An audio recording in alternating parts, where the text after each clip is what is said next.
We welcome you back to Durham Field for Game 2 in this presentation of the South Atlantic Conference on the Bears Sports Network, presented by NBA Roofing.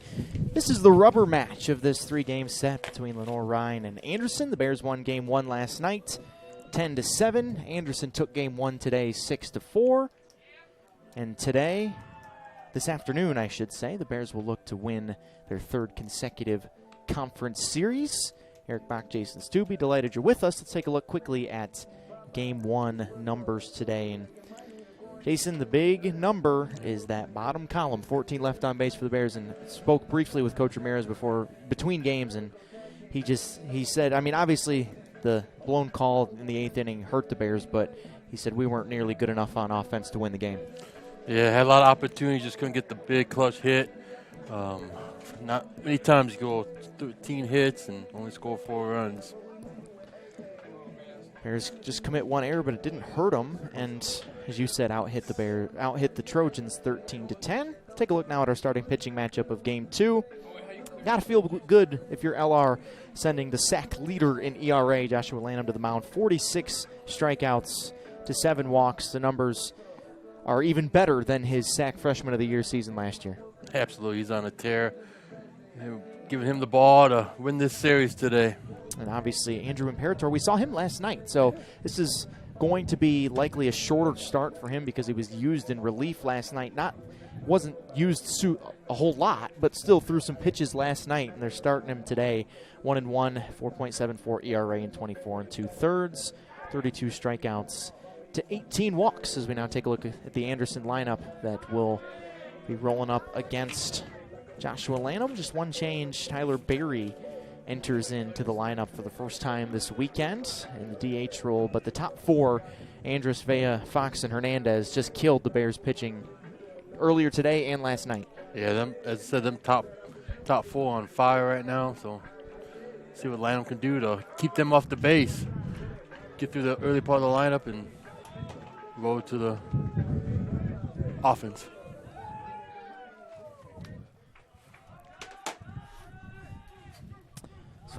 So now Kai Andrus, who hit a home run on the first pitch of Game 1, the very first pitch against Andrew Patrick, takes the first pitch of Game 2 down and away for ball 1. Second pitch is swung on and popped foul.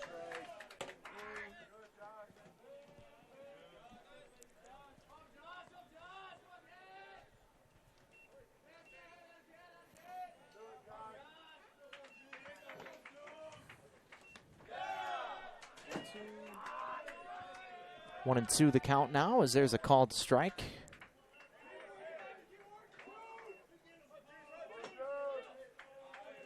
Andrus 2 for 4 in Game 1. This time was called there before Lanham could throw the pitch.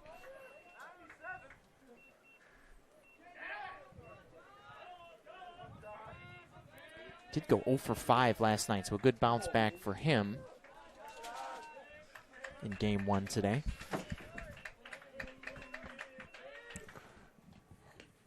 2-2. All right, sorry about that.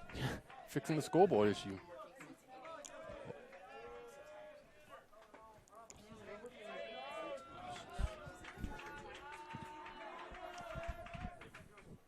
Breaking ball. Misses a touch upstairs, full count. Was part of the reason why you saw Andrew Patrick only not even get out of the 5th inning in Game 1 was because of these long innings. Pitch count was a little high, especially after he threw 122 pitches last weekend. But Joshua Lanham's start is off to a good start. A strikeout of Andrus for out number 1 here in Game 2. Lanham only had 5 strikeouts last weekend against Tusculum, season low. Pitched the rubber match of that 3-game series as well and got the win. He's 5-0 on the year. As I mentioned, the sack leader in ERA. Pumps in a strike on the inner half to Villa. Anderson did score 4 runs off him last year in 6 innings. Probably one of his 2 worst starts of the year last year, that and Newberry. Both gave up 4 runs in both games.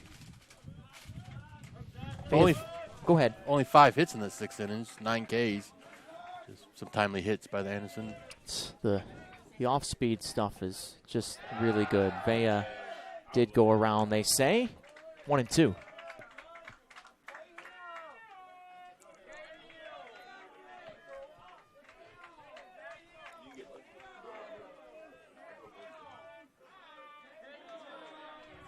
Lanham works from the stretch all the time.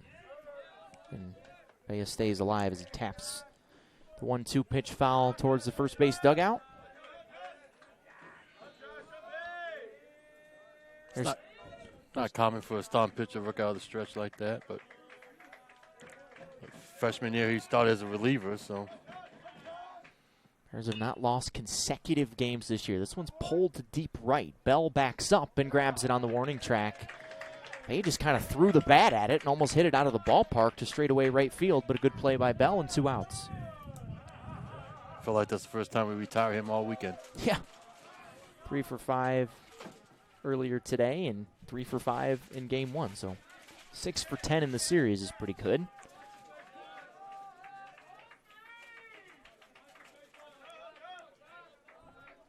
Now Justin Fox. It's been a fairly quiet offensive series for him in the 3-hole. The only Anderson Trojan represented on the SAC preseason all-conference teams. He was second team preseason all-conference in the outfield. Lanham's missed with the first 2 fastballs up high, 2-0. 328 hitting in at home and only hitting 228 on the road after the first game, so 100 point better at home. There's a strike on the outer half. Bears 2-0 this year coming off a loss. Have not lost consecutive games all year long. We'll try to move that record to 3-0. Another fastball. Yeah, another one off the plate, 3-1. Low-key big game. Took your second conference loss. You don't want to fall behind Lincoln Memorial. I think it's a high-key big game. Yeah. Okay. As opposed to low-key. Fox waves and misses. Full count. Especially given Wingate and Newberry have dropped games recently. Yeah. But only 1 loss in the conference apiece for those two. Of course, they'll play each other. The Bears don't have to play either one in the regular season. At the end of the bat, foul just past the camera and dugout to our left. Yeah, Lincoln Memorial will be 6-2 after the weekend, splitting 2 games with Wingate. 1 game got rained out. They'll maybe make up at the later date in the season. If they need to. Yep. Rail Splitters come here the last weekend of the regular season for the conference tournament. Swing and a miss. The strikeout pitch is the changeup, and he got the strikeout with the changeup. 1-2-3 first for Lanham. Good start for the Bears. We'll try to jump in front in this rubber match on the Bears Sports Network.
Bottom of the first in this 7-inning rubber match between Anderson and Lenoir-Rhyne. Let's take a look at the LR starting lineup.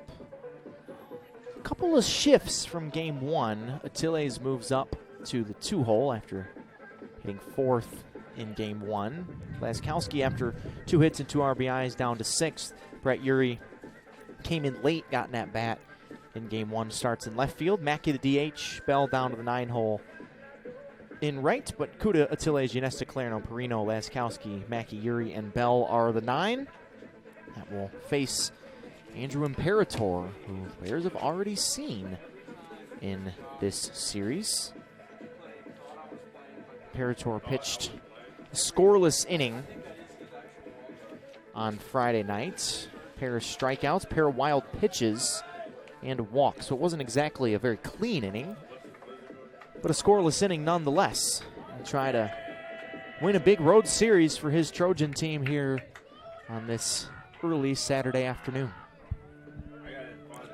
Bears also saw him last year, 2 1/3 innings, 7 runs, only 1 earned though.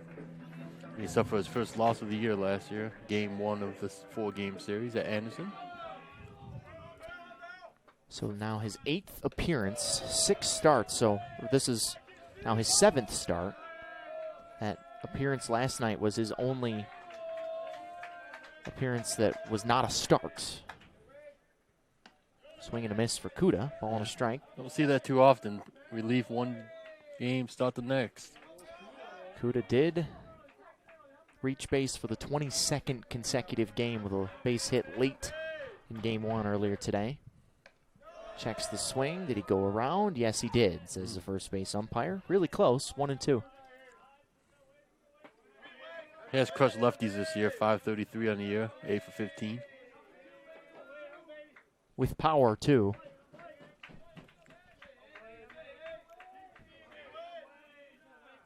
One, 2 from Imperator.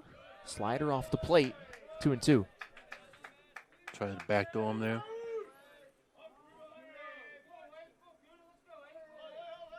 Right fielder Van Ness still not quite as drastically in the gap as he was in game 1, but still very far off the line.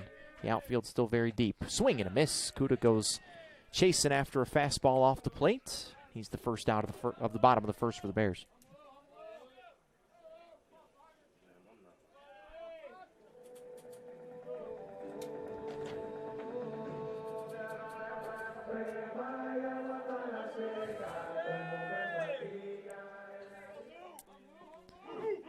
So Attile's 2 for 4 in game 1. Takes a pitch down and away from the righty, or from the lefty, I should say. Attile's is the righty.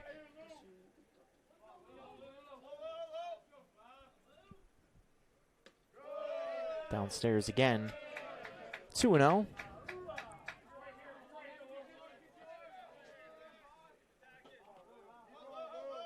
.430 on the season for Lewis. Leads the team. Thought about it, held back, called strike. 26 RBIs, getting on base at a .491 clip.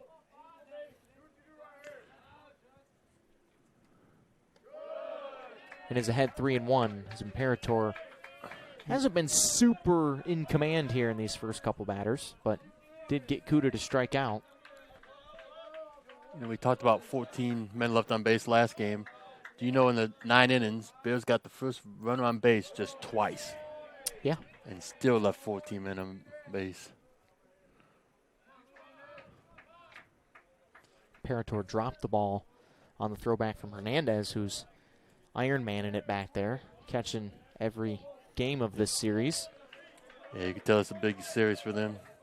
Get to 3-6 would be a lot better than 2-7. To win 2 out of 3 against a top 20 team in the country, but Attile's has a 5-pitch walk. And that brings up Gianesta, who has homered in each of the first 2 games of this series, both in the first inning. So, see if history can repeat itself a 3rd time here. Wouldn't mind the hat trick. Yeah. Wind still blowing out to left field at 10 miles an hour this game. Not nearly as strong as game 1.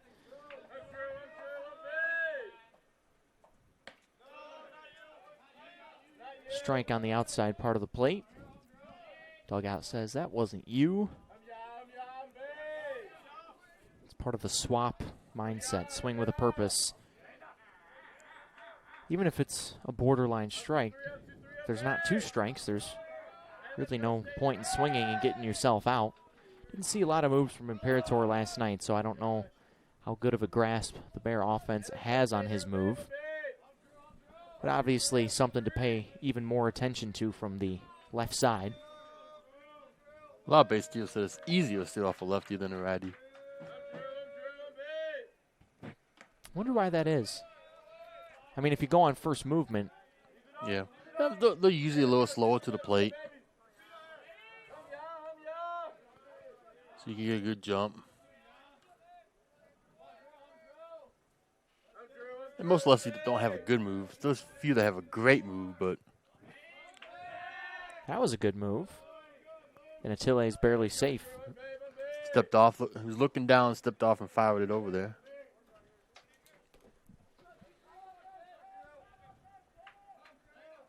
Ynesta leads the Bears in at-bats this year, also with 110 now. 1-2. Only 2 for 12 against lefties this year, though. Average is up to 382 now. One of 5 Bears above 365 here in game 29 of this 50-game slate. Ynesta takes fastball just off the black, 2-2. So after today, 21 more regular season games, 14 in the road, 7 here at Durham Field. Yeah, the home schedule winding down. Just 2 more home series after this game. And then against UVA Wise and Lincoln Memorial. And then a midweek with North Greenville, right? Yeah, that's it.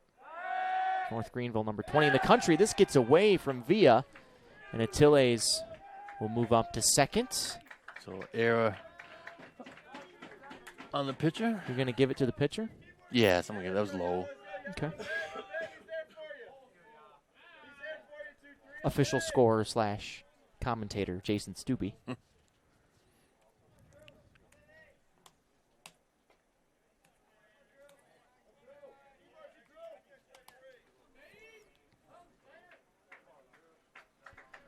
Runner in scoring position.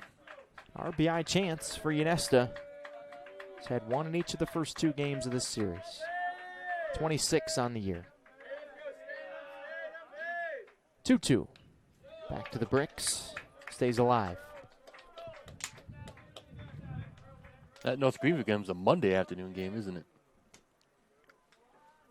It is. And in Queens the next day? Yeah, it's a busy week. Yep. Exciting week, too, though. Queens, obviously that doesn't count for a conference game, but it'd be interesting to see how real the Royals really are, given their lack of recent baseball history. 2-2. Fouled off again. Ynesta fighting hard. Pitch number 8 of the at-bat coming up.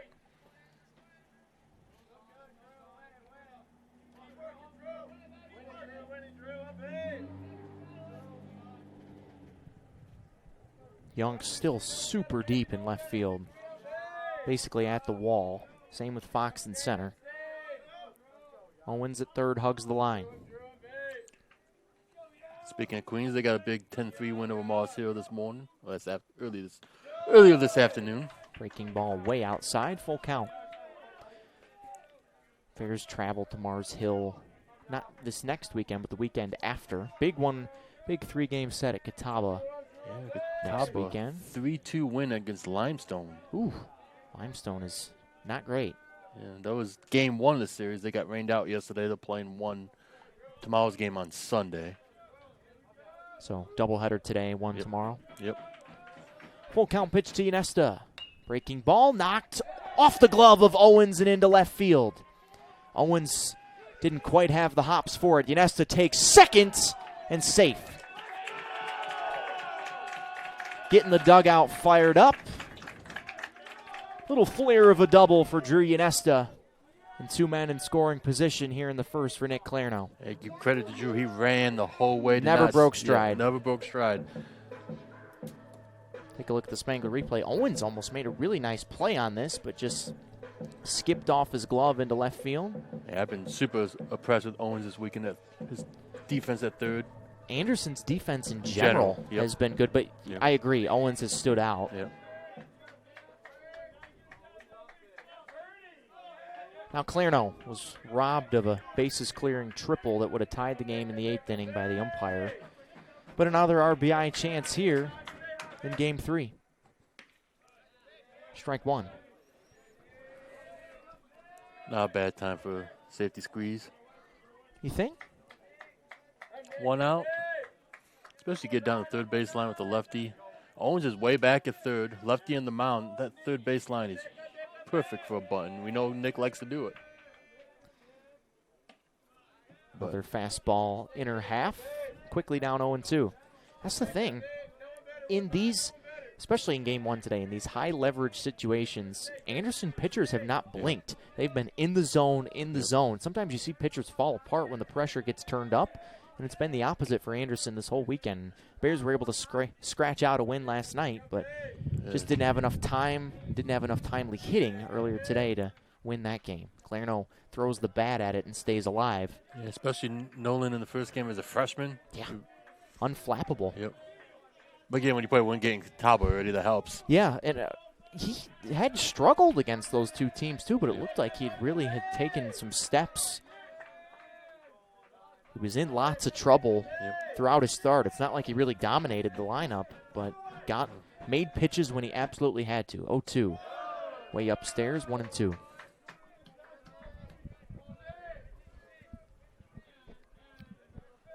Was it action in the bullpen already for Anderson?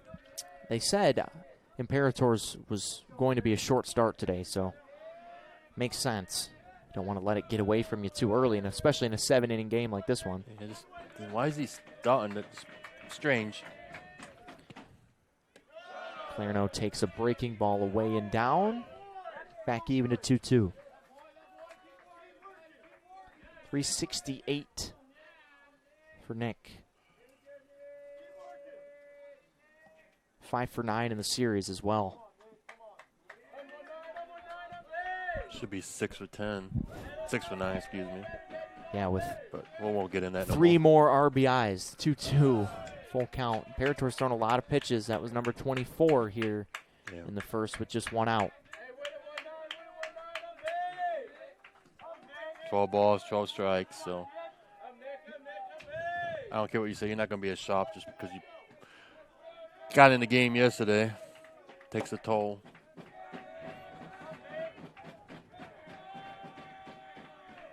Full count pitch. Clarno back to the screen. Similar at bat to Ynesta. Got behind and fought it back, and Ynesta eventually won the battle with a double.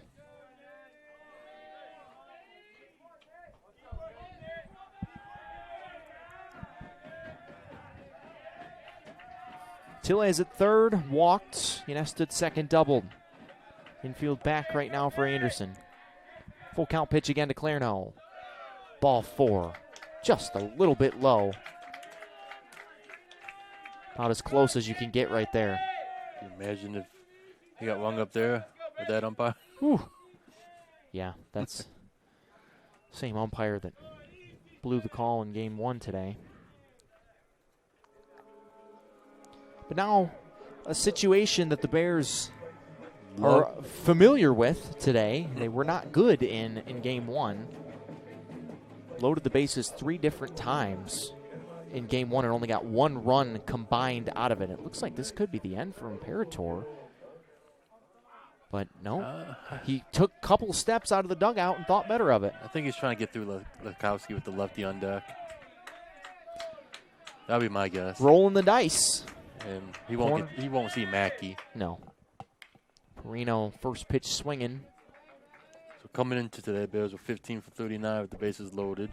385 average. And last game 0 for 3? At least 0 for 3. If not, well, Clarno after the debacle did drive in a run with an RBI ground out, so that wasn't completely lost. Agreed, but it's still out in the book. Yeah. Productive out, but still yeah, out 100%. Hernandez with a nice stop there to save a run. Following a strike on Perino, who's up to 392. He hasn't been over 400 this year, but 3 for 7 in the series. Extended his hitting streak to 8 games in Game 1. Well, came in Came in today 436 in March, so. Hernandez again. Just doesn't look like Imperator has it. Hasn't given up the big hit yet. I mean, obviously still a 0 on the board for the Bears, but got to be really careful. How long can you play with fire if you're Anderson before you get burned today? They managed to get out of that first game unscathed, but in another sticky situation here. But you got to remember, he was warming up in the 6th inning last game, too. Yeah. So he got in yesterday up and down, warmed up the last game. You will say you're good, and you probably feel good, but you're still not going to be as sharp as you used to, especially with the breaking ball. Reno high and deep, left field, at the wall. They finally break through. Grand slam for Tony.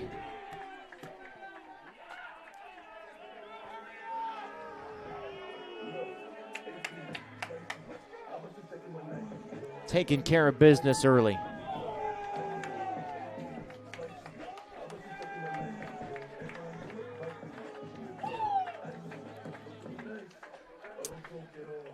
How long can you play with fire before you get burned?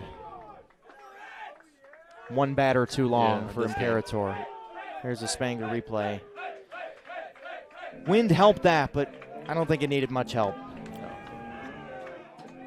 Fox ran out of real estate pretty quickly. And a Carolina West call to the bullpen. 4-0 on the Bears Sports Network.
Well, a short start for Imperator. Only records 1 out, gives up a grand slam to Anthony Perino.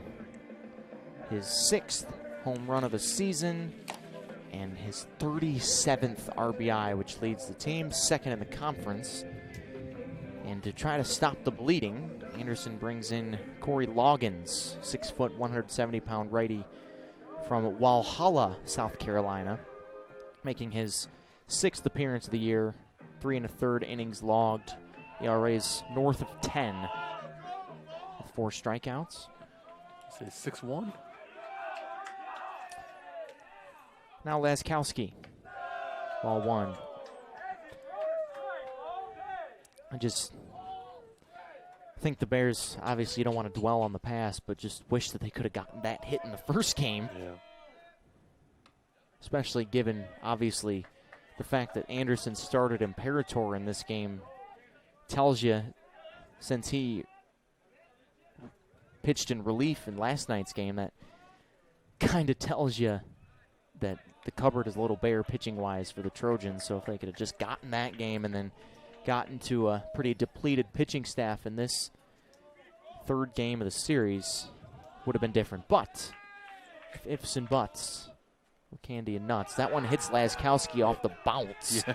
So not a good start for Loggins. Cole's aboard for the third time today. Yeah, that bounced about 52, 53 feet. Bounced up. You couldn't even hit that in the cricket. Right through the wickets in cricket.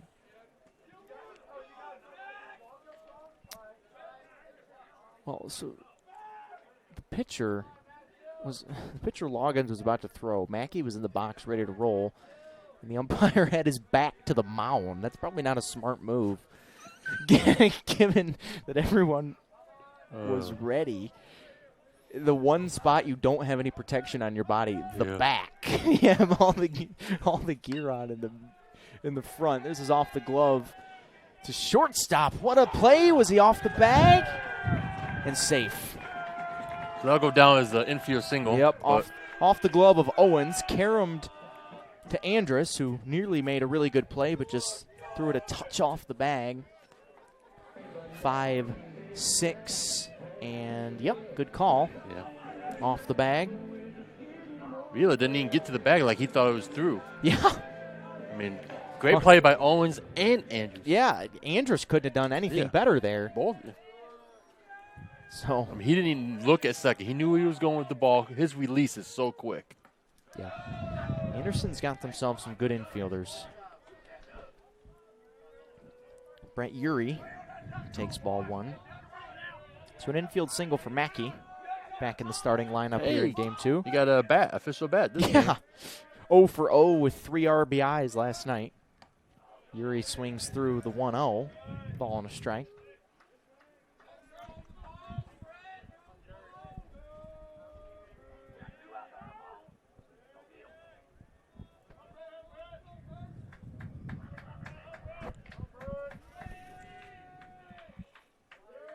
Bears already have a grand slam in this inning from Perino.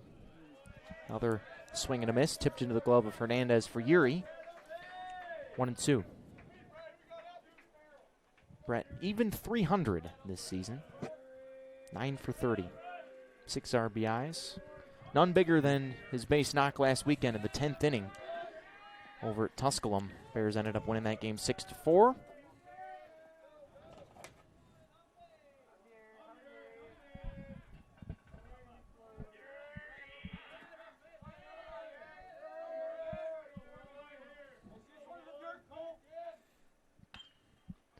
Urey flares this one to right. Big trouble. Van Ness playing way off the line, and it bounces inside the line for a base hit. Laskowski getting sent home. Here comes the relay throw. He is out.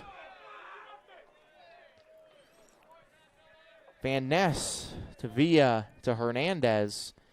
I don't think Laskowski had a great jump off of second base, but probably should have known that it was going to drop given Van Ness's positioning. Yeah, when you're on second base, you're supposed to look at the outfields. So I know there's no way Van Ness is going to catch that ball. Let's see.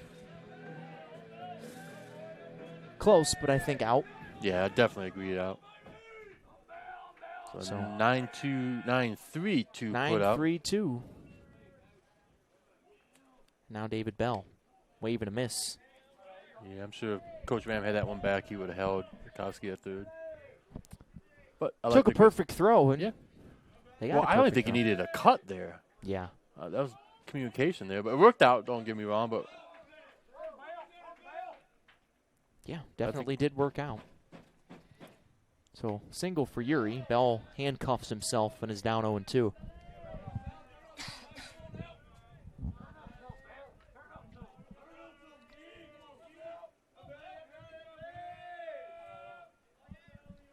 Four hits in this first inning for the Bears.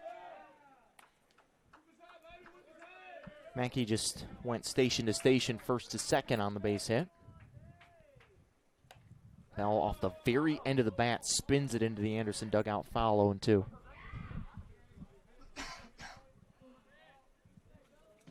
quite a few balls end up in Anderson's dugout this weekend. Especially that one at the end of game one today could have taken someone's head off. Yep. Just goes to show you got to pay attention all the time. Another 0-2. Another foul ball. Bears back in action Tuesday. Travel down to Tigerville, South Carolina. Take on number 20 North Greenville. That's a 3:30 first pitch. And then... Excited for that one. Me too. And then a trip to Catawba. Excited for that one.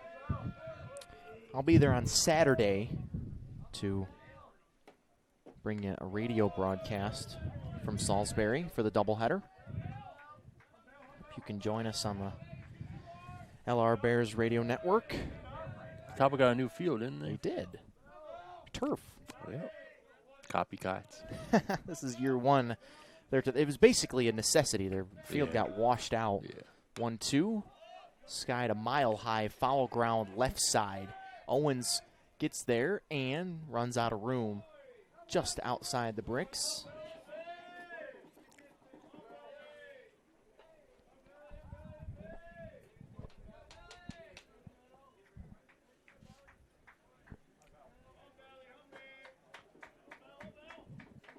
So pitch number 46 for the Trojans this inning.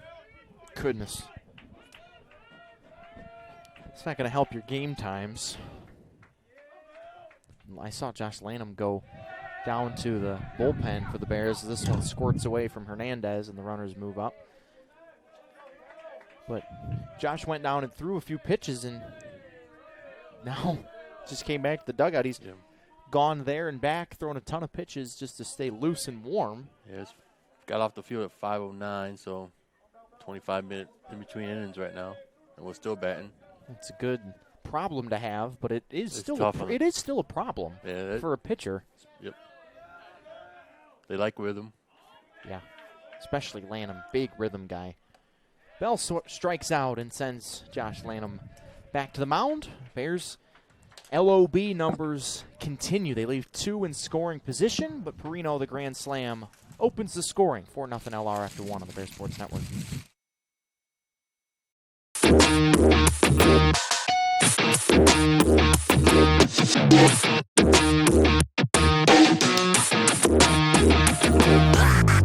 Welcome to Everett Chevrolet. How may I help you?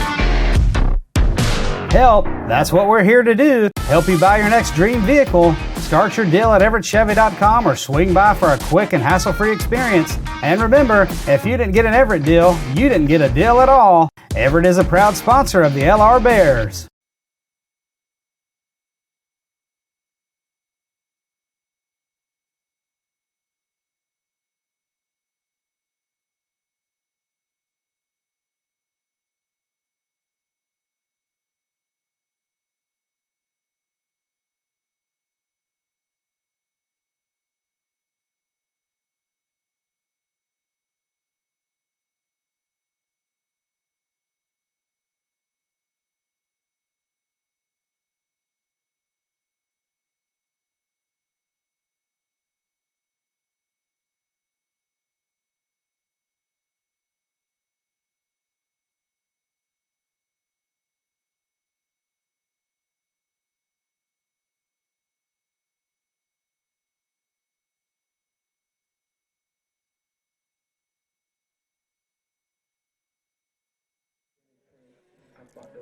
Top of the second, Josh Lanham comes back to the hill with a nice, comfortable 4-0 lead. A grand slam for Anthony Perino. Bottom of the first has opened this thing up 4-0 in favor of the Bears in this 7-inning series finale. Eric Bach, Jason Stubbe. Glad you're with us on this early Saturday evening. Wind is calmed down, not a cloud in the sky. Beautiful day in Hickory. As the Bears try to win their 3rd straight sack series. 2 losses in the conference is certainly not going to lose you the sack championship, so certainly no need to panic if you're LR. Yeah, I agree. And another key thing is you want to be in the top 4.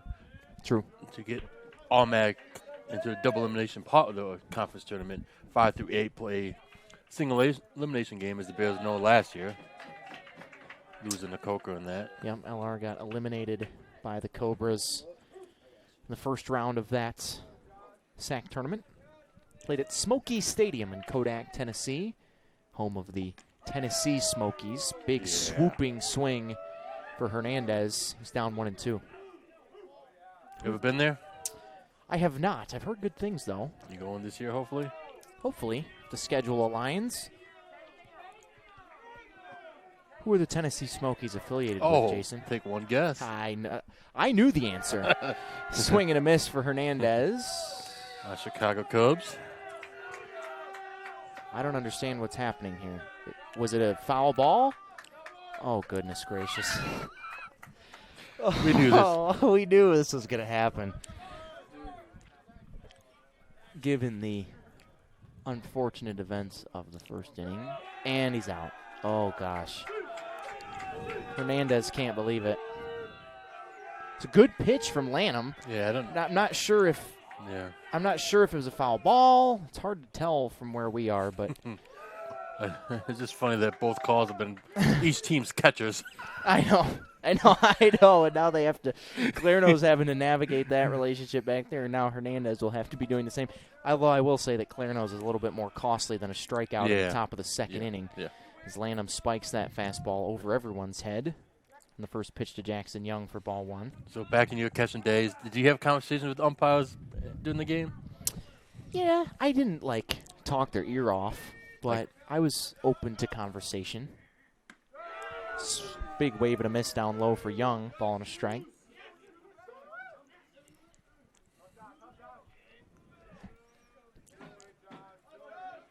Jackson 0 for 5 in game 1.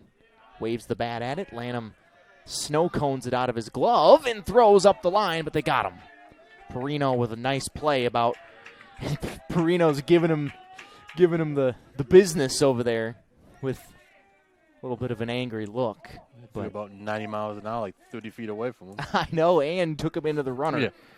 Yeah. But it's a messy out number 2. Yeah, one collision is enough after last night. Right. So now Owens chops the first pitch to second. Laskowski has to hop off the big hop. 6 up, 6 down against Lanham to start this outing today. Bears looking to go back to work on offense and build on a 4-0 lead when you come back to Durham Field on the Bears Sports Network.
Bears sent all 9 men to the plate in the first inning against Anderson pitching.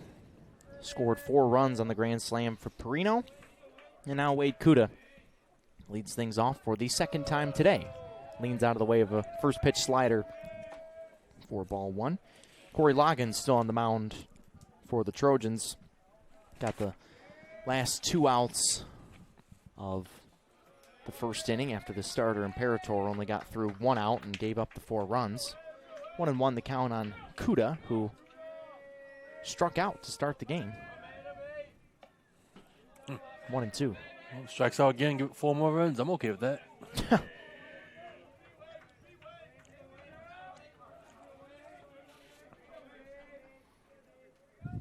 Kuda's cooled off a little bit of late. This one's a mile high left side. Owens backs up, has to really back up, and it drops. Oh, goodness. And Kuda takes second base. That is just killer wind there for Owens at third base. Never really had a chance. But he got a glove on. He was underneath it. That's still an error.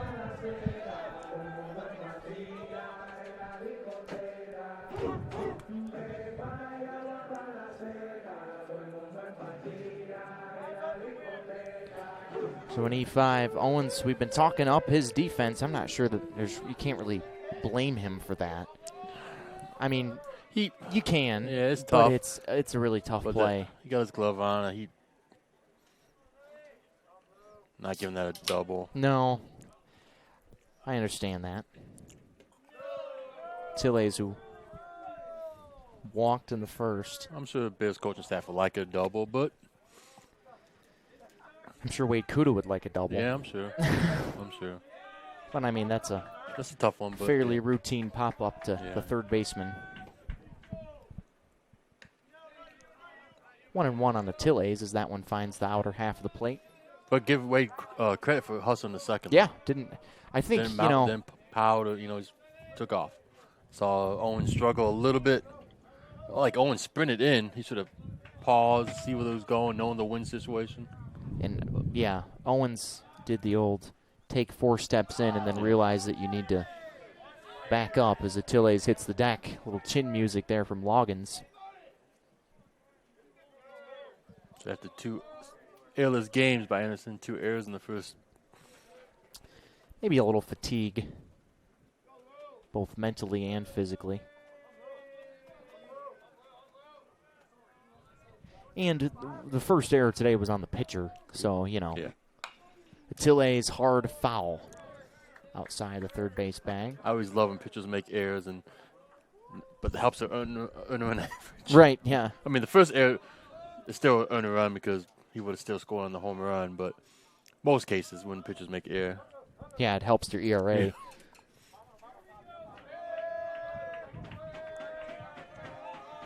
Two and 2 on Luis Tilles. Walking a run scored. He was on third base on the Perino Grand Slam. For the third time today, Bears had a leadoff runner on base. Another foul ball. Coach Ram's got to be happy with the at-bats here in this second game so far. He was not happy between games with the offense. Rightfully so. I mean, you leave 14 guys on base against a pitching staff that's scrappy but not, overpowering or doesn't have a ton of plus off-speed stuff. They just couldn't get the hit when they needed to earlier today. Had a couple bad breaks go against them. Full count on Tilles. I mean, a couple plays to go the other way Friday night, and Anderson could have been 2-0 heading into this third game. That ball is, you talk about all the missed opportunities for the Bears. They leave the bases loaded in 2 innings in a row. Yeah. But if that ball's called fair, as Tilles now does get hit by the pitch after he was flirting with it for a while. But that ball by Clarno gets called fair. Tied at 6 in the 8th. Certainly not a guarantee the Bears are going to win that game, but he still had a different complexion. Yeah, runner on third with 1 out, too. In the 8th. Yep. Tie game, yep. So Lewis aboard for the second time.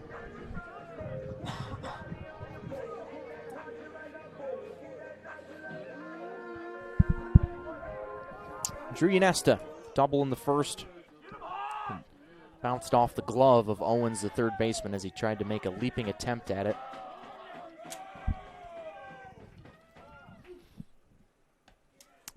First pitch floats in to the strike zone for a called strike.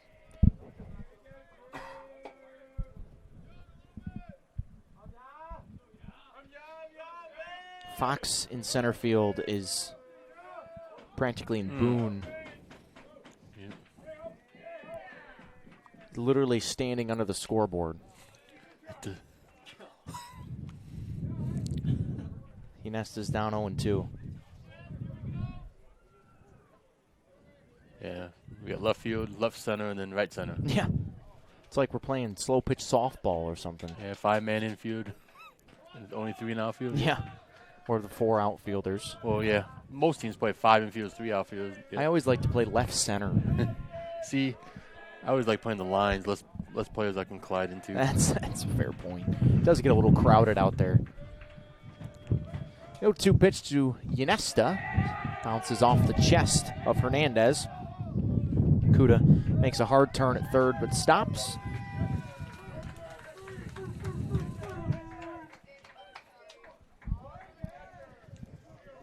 I'm Fox. I'll be tired from running in from the outfield every inning. Gosh.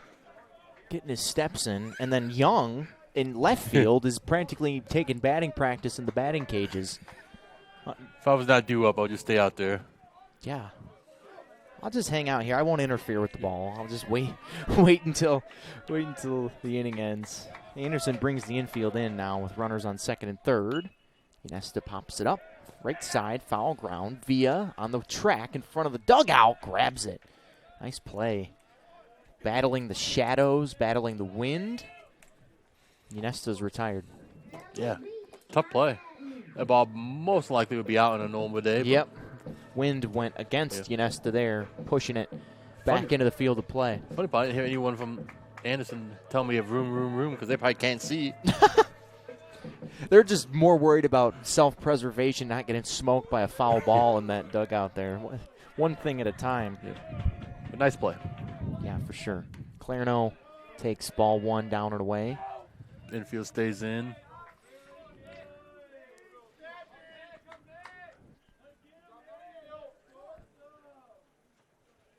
I think you and I could beat out an infield single if the ball goes over the shortstop's head with all that grass. We could probably get to second. Yeah, I'm definitely hustling to second.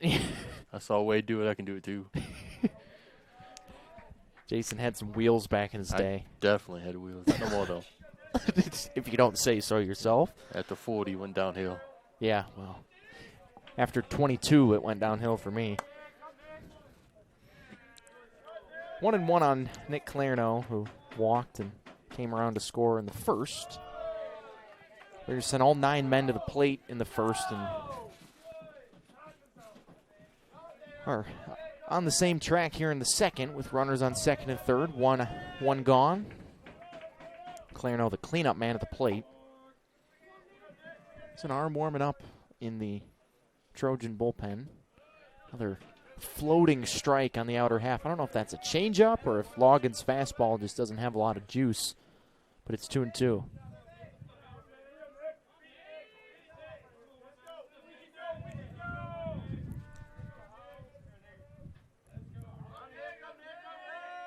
Clarno up in the box, left foot well in front of home plate.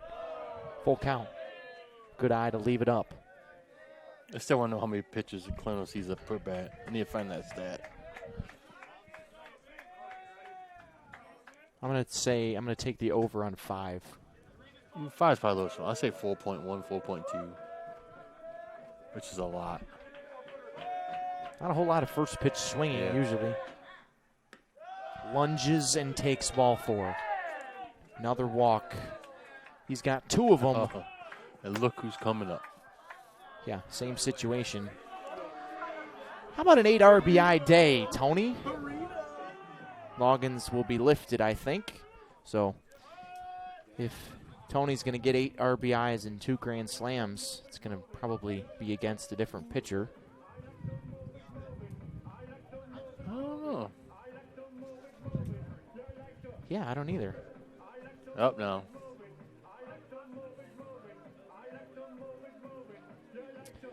So they will make the Carolina West call to the bullpen. See if Anthony Perino can hit another one out of the yard when you come back to Durham Field on the Bear Sports Network.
Another Carolina West called to the bullpen for the Trojans of Anderson. Calls the bullpen presented by Carolina West Wireless, the official wireless provider of the LR Bears. Brings on Jonathan Duffy, 6'2", 190-pound sophomore from Waynesboro, Georgia. 7th appearance of the season, 7 2/3 innings. ERA's good, 1.17, but 10 walks in 7 2/3 innings to just 9 strikeouts. And a little bit of deja vu with the bases loaded and Anthony Perino coming up. Tony hit his first career grand slam as a Bear in the first. That's how we got to 4-0. First pitch from Duffy sneaks away from Hernandez for a second, but not far enough away for Cooter to try it. They recruit a lot of players from the Georgia area. I mean, it's not that far. Yeah, but still. Went to Edmund Burke Academy in Georgia.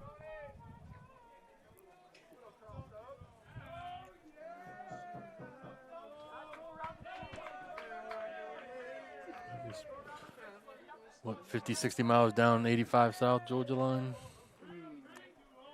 Anderson's what? Hour from the state line? Not even? Not even. 2-0 on Perino as the second pitch floats high and wide. You think 2 hours from here? Greenville's 2 hours. Yeah, it's a little longer. I might see the Trojans on the road Yeah. tonight, going down. Should just get a ride with them. I know, gosh. Perino's ahead 3-0 as Duffy's yet to find the strike zone out of the pen. That's never a good sign. And then just Uber to North Tigerville on Tuesday and come back home. Yeah, all right. See, we got. Wish I would have thought of that sooner.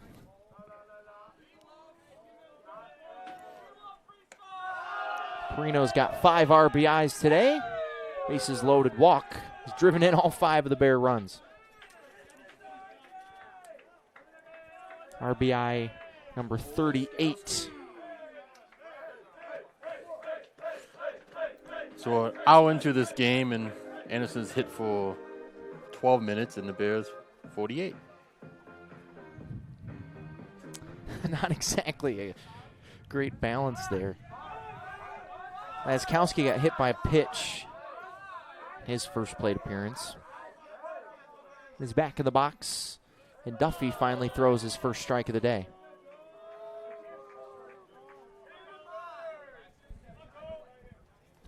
Cole, a couple of RBIs in game 1.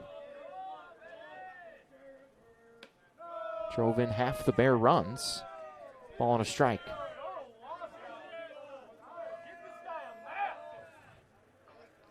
How far is Tigerville from Anderson? I'd say less than 45 minutes. Oh, it's that close. Yeah, it's just outside Spartanburg. Oh. So it's not far at all, yeah. All right. It's a gorgeous complex. Gorgeous. That's where the regional was last year, for the Southeast. Hopefully not this year. Hopefully it's here this year. Yeah, that'd be ideal. Bears have only made the NCAA tournament once this is the 94th season of Lenoir-Rhyne baseball, back in 2001. It's been 21 years. It's going to be tough. A lot of great teams in this regional. Top 7 go to the regional this year. They added a team. I would think that the Bears would be among the top 7 at this juncture of the season. Yeah, you just don't need upsets in the conference tournament. Right. Laskowski pops it up center field. Fox comes in. Big trouble. And that thing stood up there forever, and it bounces between the 2 outfielders as Clerno is held up. Atiles is in. That is a bop-up that just has to be caught from Anderson, and it lands between Fox and Van Ness. Van Ness almost came into left field from his right field spot to grab it, but just couldn't get there. And the 3rd RBI of the day for Cole Laskowski. I think that makes my point from earlier. You're playing too deep. Oh, 100%. That's like the 3rd ball that could have been outs or hits in these 2 games. All this inning started with a pop-up to the infield, too. Yeah. Kuda scored already. That run unearned, but the rest of them earned. For now, but if we get to 2 outs and yeah, they score some more, them runs become unearned. Matt Mackey takes a strike He singled. Hit a ball really hard to the left side of the infield, and Owens gloved it at third base, and it bounced off of his glove to Andrus at short, who nearly threw Mackey out, but Villa couldn't keep his foot on the bag because I don't think he was ready to even be on the bag. Mackey's down 0-2. Yeah, it was a 5-6-3. We've had a 2-1-6. Had a 1-4-3. A 9-7, 9-3-2. People just now tuning in probably thinking we're like reading the phone book or something.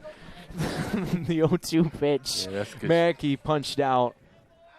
Good pitch there from Duffy to bounce back. 2 gone. Yeah. Good 0-2 pitch there. Big out. Bears left him loaded twice in game 1. Left 2 men in scoring position in the first inning, trying to avoid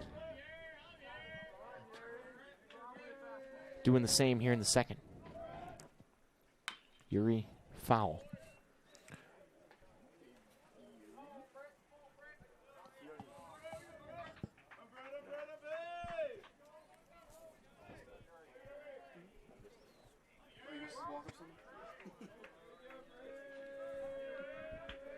Clarno at third, Perino at second, Laskowski at first. Jonathan Duffy on the mound.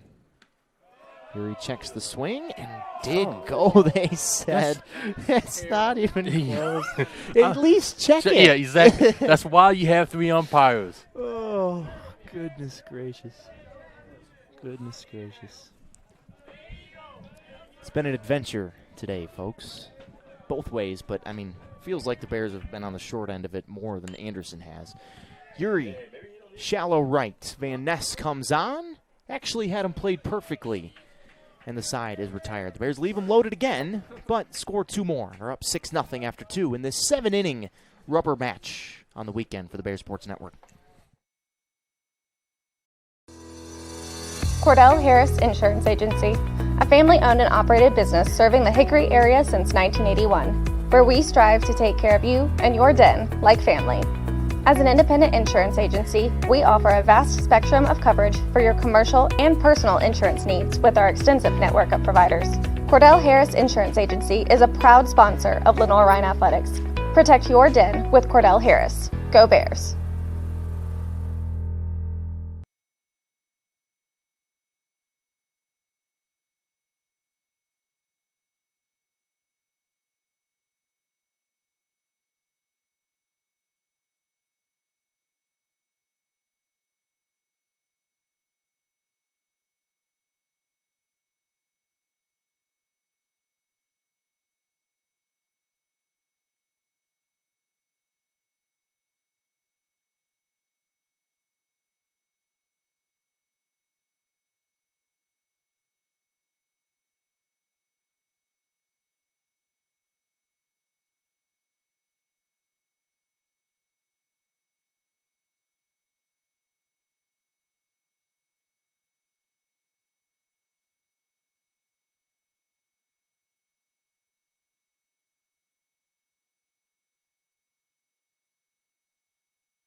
Laying him back to work, top of the third.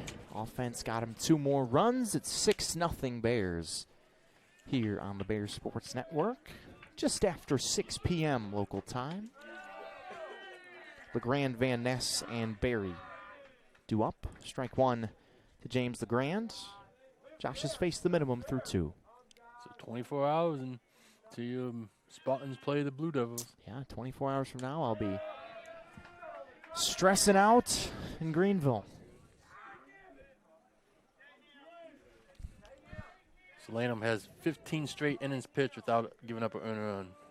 Pretty impressive. Just lowering that sack-leading ERA. So that one bounced off I think, the umpire. 1-2. He won't appeal it. Oh, goodness gracious.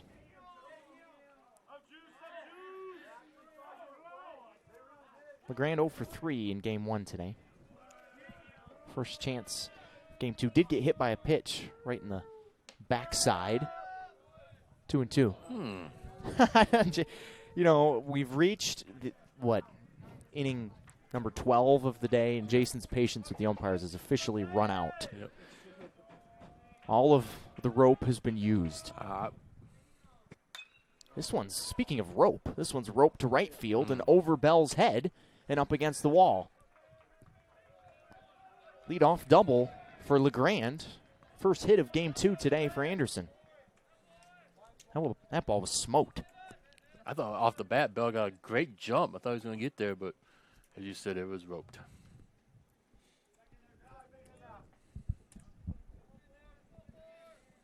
So the first base runner of the day first base runner of the game, I should say, for Anderson here. The top of the third. It's a double from LeGrand.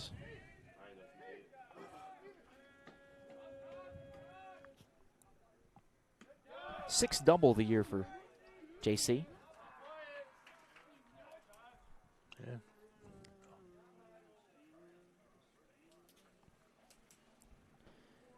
Van Ness looks at a strike. 1 for 3 in Game 1. Struck out a couple of times against Andrew Patrick. 4 for his last 24, so I don't think button down 6 is a smart idea. No. But we'll take it. It's outs at this point. 2-1. Lanham spikes a fastball. Yep. 15 more would be nice. Amen, my friend.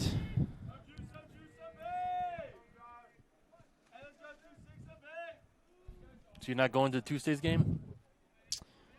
At North Greenville? Yeah. I don't know. I haven't talked about it. Guess maybe I could. Swing and a miss. Got to look at what's on the schedule. No, I have class. Can't. Yeah, class is important. Dang grad school. And I have to make a presentation, too. So it's not like I can not go. Yeah. In class or online? It's a Zoom class. Oh. Another strikeout for Joshua Lanham. Number 4 of this outing. Gets Van Ness to go fishing. First out of the top of the third. And actually, I am in the class with Isaiah Nunez, the baseball GA. Yep. And he's in my group, and he's going to miss the presentation because of the game. So I have to present his part for him. So you're welcome, Zay. Yeah. I wish I could go. I wish I could skip the presentation too. Jeez. Is it just you two? Or is it No, there's 4 of us. Oh, yeah, you two. Yeah, right? Swimming GA Alex Court is also part of the group. Just have Alex present all of it. That'd be outstanding. I'm sure she'd do a great job. I'll step in if need. Yeah, okay. Thanks, Jason. The 0-1 pitch. What's the subject? To Tyler Berry. It's about a book. Oh. That I'm Definitely haven't read that. I'm sure there's people that have made book presentations that haven't read the book, right? I'm gonna have to read a part of the book. I'll give you the spark notes on my part of the book. The 0-2 pitch. It's upstairs. Tyler Berry. Yeah, I'm out. Yeah, okay. Well, hey man, you already committed. You already volunteered. You should have figured out what the subject matter was. I figured it was sports management or something. before you volunteered. I've done my time. Yeah, I hear you, man. I feel like I have too. Ugh, grad school. This one's flared to center. Kuda glides over into the gap. See, the difference is Kuda was playing no death. Right. Fox would have probably tripped over his own feet after he crashed into the wall from where he was playing to try to make that catch. But Barry flies out. 2 outs as LeGrand stays put. I was just pitched 40 for Lanham in 2 2/3. It was really good. Usually 15 to end in his average, so below that average with 1 more out to get this inning.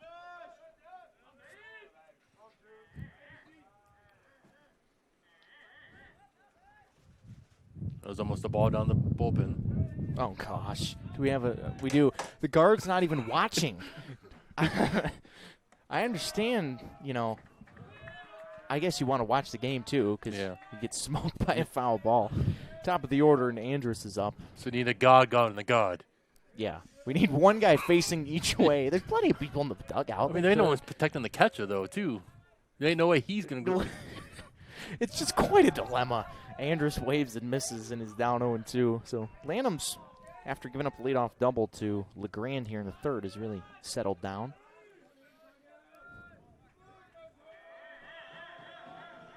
And is 1 strike away from another 0. And he gets it. Clarno blocks it, has to finish it, and he does to perfection. So the leadoff double stays right there at second base. And another 0 for Joshua Lanham. He's rolling. So are the Bears, up 6-0 as we head to the bottom of the third.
Another Carolina West call to the bullpen for Anderson brings the 6'3", 200-pound sophomore Alexander Maurer to the hill. Native of Fort Myers, Florida. Beautiful town. Very nice this time of year. Very nice all times of year. David Bell, first pitch swinging, lifts the ball to right field. Van Ness back. Had him played perfectly for the first out. Bears sent 9 men to the plate in the first, 8 men to the plate in the second. So now Kuda gets his third chance here in the third inning. Always good when you lead off hitters batting for the third time in the third inning. Mauer's 5th appearance of the year. 2-0, the record. Just 4 innings, 6.75 ERA. Take a while, gets walks. 6 walks in 4 innings. Went to Bishop Verreau Catholic in the beautiful town of Fort Myers. Went there for the first time last January, right after the New Year, when nobody was flying, nobody was really doing anything. And it was very nice and peaceful. I'm assuming you flew there. I did fly there, yes. I'm just saying it was cheap, was the point that I was trying to make there. And there's a lot of directs from Detroit, Wayne County Metropolitan International Airport to Fort Myers on my beloved Delta Airlines. The cookies.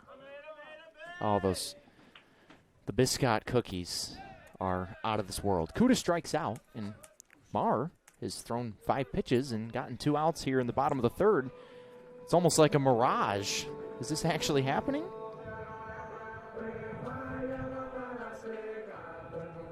He has a good frame. Yeah. Just looks like a pitcher. Yeah.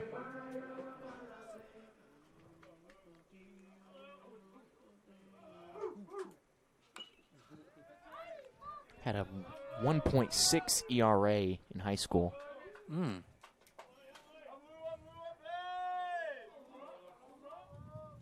40 strikeouts and 30 2/3. Sophomore, correct?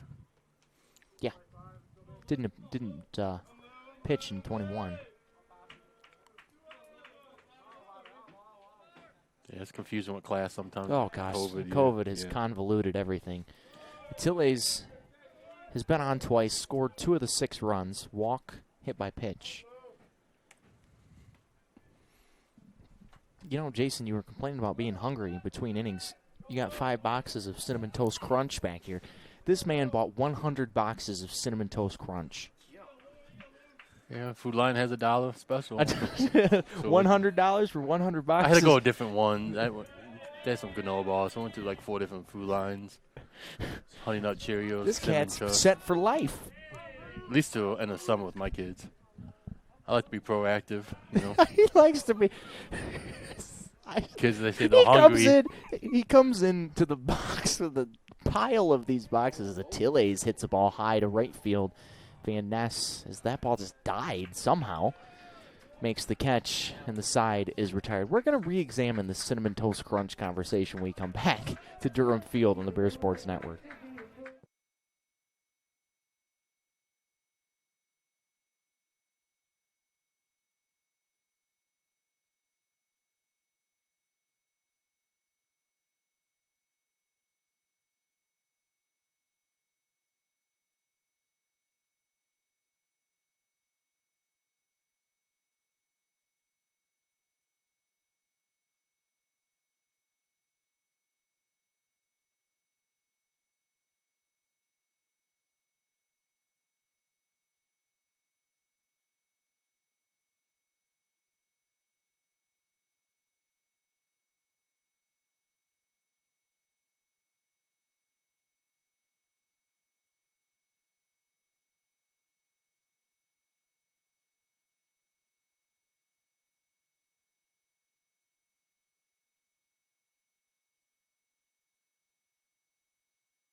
Top of the 4th on the Bear Sports Network.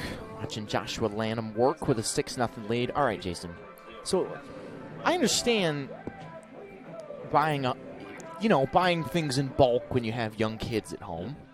But 100 boxes of Cinnamon Toast Crunch? What's the expiration date on that? Look, cereal is good for usually good for a year. These are good through January January 2022. So you still got. January of 22. I hope not. June. Excuse me.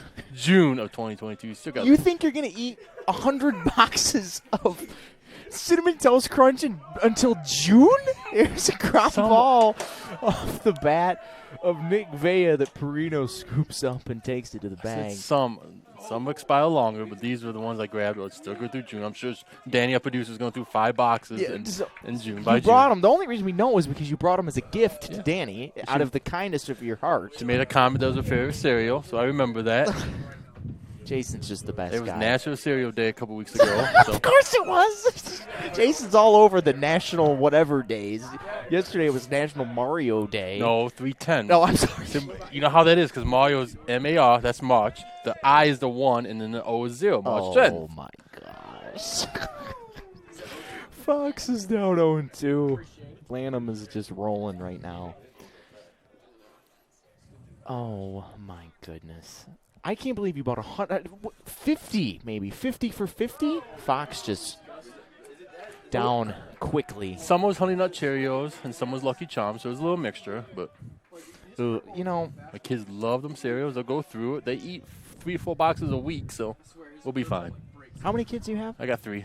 Okay, and what are their ages? 14, 10, and 8. Okay, so those are prime eating ages, right? Yeah. When the 14's at home without, True. Okay. I'm picturing you taking the cereal boxes to your car at the Food Lion. People are like, "What is this guy doing?" I went to 3 or 4. My wife went to 1 or 2. She took a picture. I gotta find a picture. You and your wife tag team this thing. Oh my God! And they had granola bars. We bought 30, 40 cases of boxes of granola bars. Oh, goodness gracious! Yeah. Carlos Hernandez is ahead 2-0. He struck out against Lanham in the second. 6 strikeouts through 3 2/3 for Lanham. Just that 1 double. Yeah, just faced 1 over the minimum. Yep. So far with 2 outs in the fourth. This is pitch 50. He's been between 95 and 103 pitches in the last 4 games. Be nice to get him through all 7, not have to use the pen today, especially given the big game coming Tuesday. Behind 3-0 to Hernandez here, though.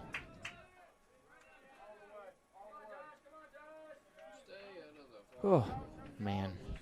How did you get it all to your car? Did you have a big box of it? We made different trips, so it's just on a cart. I mean, people at Food Line looked like we were crazy. Well, they didn't put a limit on it.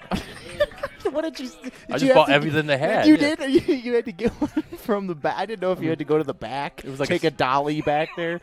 It was like a Saturday special, so we got there. 6 o'clock when they opened. You got there at 6 in the morning. What? This one's popped up. This just keeps getting better and better.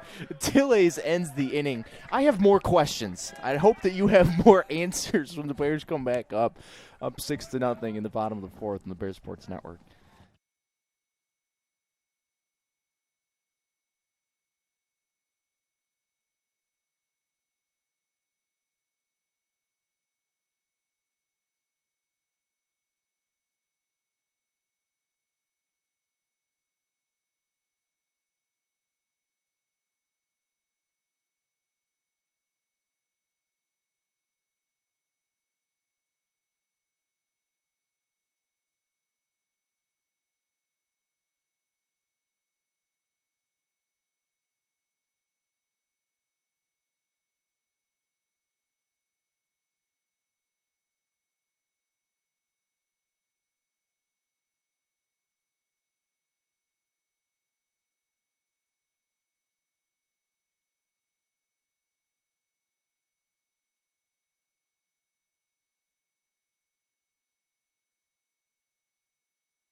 Bottom of the fourth, Bears up 6-0. Grand slam for Perino in the first, and 2 more runs for LR in the second. Okay, so you showed up at Food Line at 6 a.m. Yep. You and your wife together? No, I you were was separate. Yeah, she was still in bed at that time. Okay, you are an early riser. Our man Jason Stubbe's got like 10 jobs, and I mean you got to go when you can go, right? Yep, You absolutely. said between innings that you can't get any more jobs, so I mean there's not enough time in the day for Jason. What do you sleep like 3 hours a night? It varies. I mean, well, we got done here at 9 o'clock last night. I was back at work by 4:30 this morning. So, yeah. And I just want people to understand his commitment to LR because Nesta just blasts a ball to center. Fox back, and it's gone. Bears teeing off right now. The Smash Bros. Ynesta and Perino both go deep today, and it's 7-0. The wind didn't help that one. No. Wow. Second of the day for Drew, so he's had one in each of the 3 games of this series. And LR's up 7-0. No doubt about it. Cleared the scoreboard.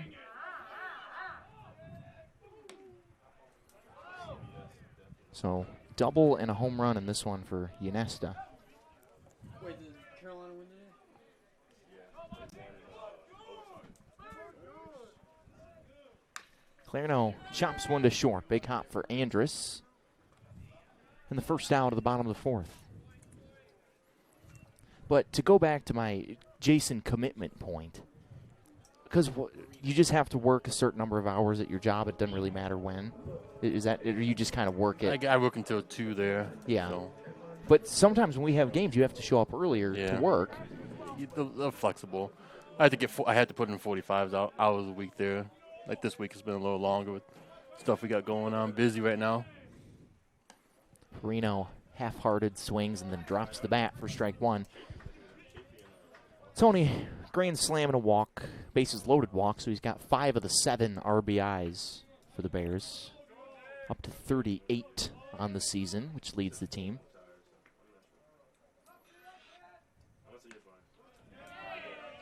But Jason does it all. I mean, he coaches. You coach in middle school baseball. You coach your kids in travel softball. Yep. He's here with us, commentating, statting. He's the stats wizard of LR Athletics. 2-1. And he buys cereal in bulk from Food Lion. So, I mean, come on. Kids won't go hungry. Hey. No, they will not. Not with 100 boxes. They can't say there's nothing to eat in the house. Cinnamon Toast Crunch. Where do you even put it in your house? It's not like you have room in your pantry, I assume. Pantry's loaded. I got to find the picture. Oh, yeah. You got to show me the picture. Oh, gosh, this is just... I literally was crying, laughing last inning. Perino walks again, so Maurer's giving up the home run and then a walk to Perino.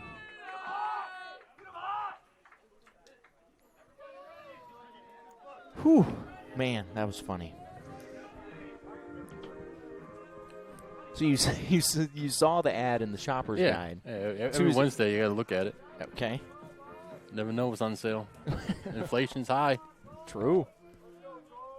So there was a couple other unsuspecting shoppers that showed up to the food line. I was it that early. Well, right. Laskowski hit by the pitch. And things falling apart, I should say, for Anderson on the mound. But so I'll bet you there's some people that showed up at about 9 a.m. to the Food Lion expecting some cereal, and they didn't know that the cereal aficionado himself, Jason Stubbe, had already cleaned out the... I'm sure they had plenty in the back. They had to restock. You should have just gone to the back, straight to the... Just take me to the Cinnamon Toast Crunch. As the ball gets through the bullpen again. Oh, my gosh. Matt Mackey now. Single and a strikeout. Oh, goodness. Ball is away. This is great for the Bears that they're doing this in Game 2 today, but it probably makes what went down in Game 1 even more frustrating. Yeah. I don't see a point of infield in down 7. Well, 3 more innings left, but.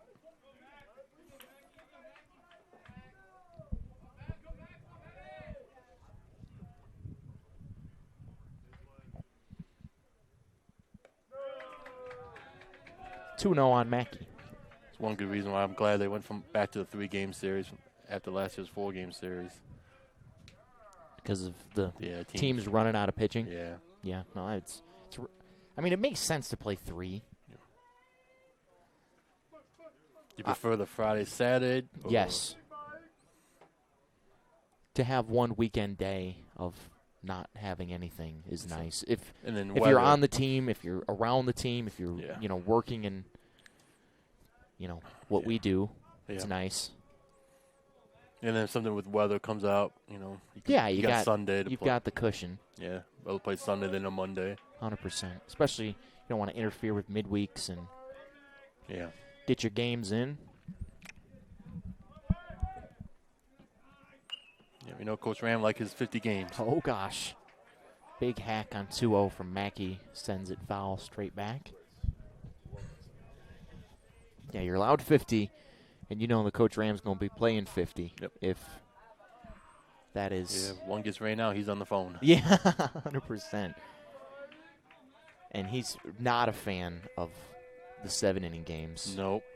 Like, the more I thought about it, I agree with him. I do too. And obviously, games like this, it's better, where one team is just blowing out another team. Well, put a 9, put a 10-run rule after 7. I don't know. Yeah, no, I hear that. Yeah. I'm in, the baseball purists out there won't want there to be a run rule, but that's one of the things that softball has on baseball.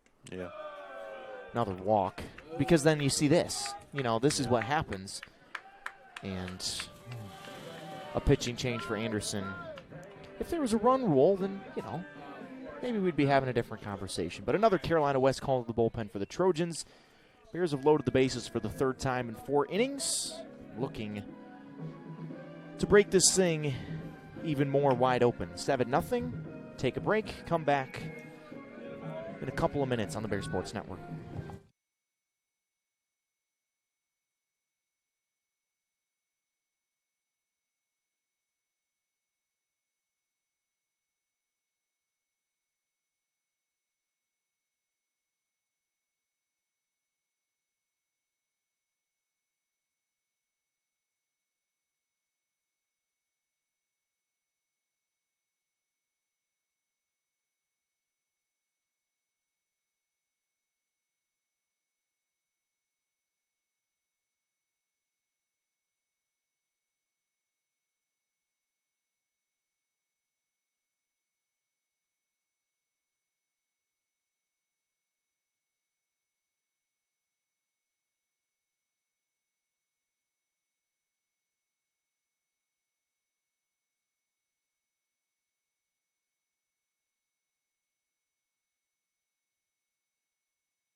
Another Carolina West call to the bullpen. All pitching changes on the Bears Sports Network, presented by Carolina West, the official wireless provider of the Bears. Nicholas Miller is the new arm, 6 foot, 160-pound sophomore from Central South Carolina, making his 4th appearance of the season. Pitched really well in the Catawba series, 2 scoreless innings with 3 strikeouts in the Anderson 11-3 loss to the Indians. Facing Brett Erie. The base is loaded. Ball on a strike.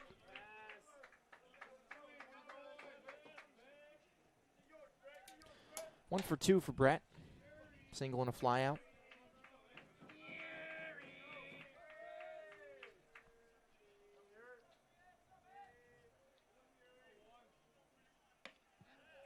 A little bit harder stuff, I think, from Miller here. Yeah. 1 and 2. Popping that glove.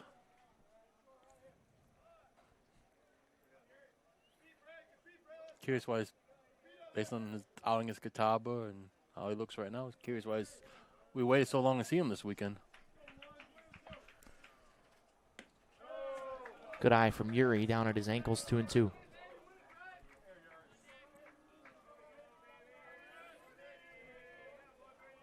Brett came in today at an even 300. He's played well in his opportunities, not an everyday guy. This one shot foul into the Anderson bullpen. Bullpen catcher about tipped himself over trying to catch that ball down there. I don't know how many balls a game we go through. I wondered that as well. You know, given, I think the Bears do a pretty good job of chasing the baseballs as far as finding them. I don't know how many go back into circulation. Yeah. I guess that's worth asking. They're not cheap. No.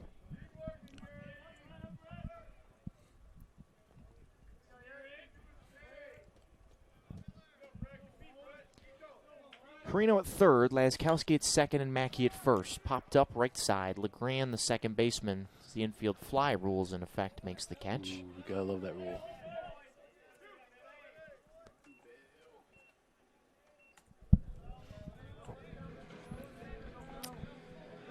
And the bases are loaded for David Bell. Seems like he has to come up with a bat once a game with the bases loaded. Done well in this situation. 4 for 5 coming into the series. The bases loaded this year, including a grand slam. First pitch low. Ball 1.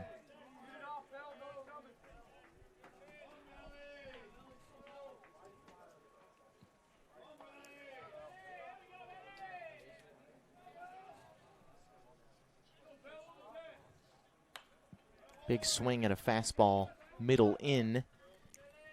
Fouled it off.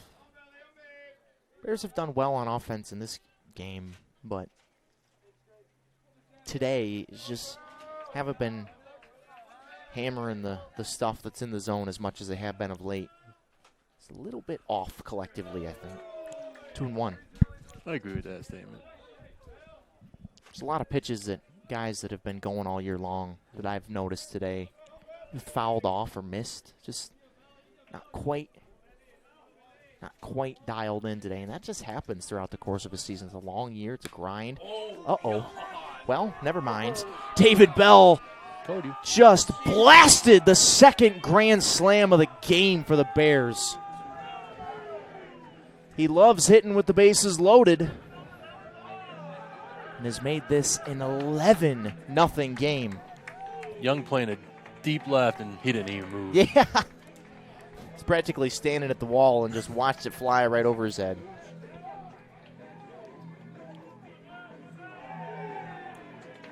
No doubt about it. Over the batting cages. Look at Young. Oh, gosh. Just staring at it. Come back. Second home run of the inning. Third of the game. 2 of them grand slams. And Kuda pops out to end the inning. But the damage done, and this thing is blown wide open. See if Joshua Lanham can keep his shutout. That's what they're gunning for at this point. See if he can do it. Coming up in the 5th on the Bear Sports Network.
Josh Lanham back to work. Only thrown 51 pitches through 4, giving him 1 hit, faced 1 over the minimum. Just a double allowed to J.C. LeGrand, who is due up 3rd this inning. Young, Owens, and LeGrand. Josh pitching with a big lead. First pitch curveball is nasty for strike 1.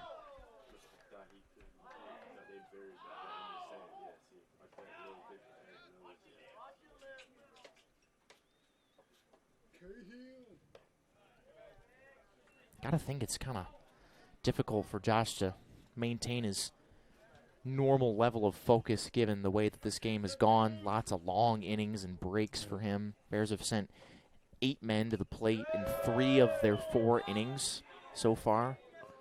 I'm sure he enjoys the run support, though. Oh, of course. I'm sure he'll take it, but I agree. I see that statement. Maybe sometime you want something, get an opportunity to work on a pitch. It's a good time to try it, maybe. You never know. I'm sure that Derek Beasley feels the same way. Who calls the pitches?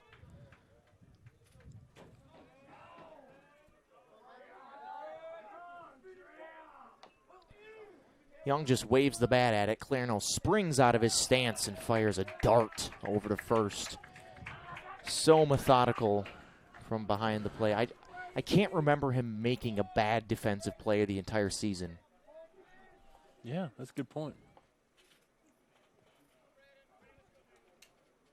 And given the amount of chances that he gets, I mean, it's a pretty impressive feat.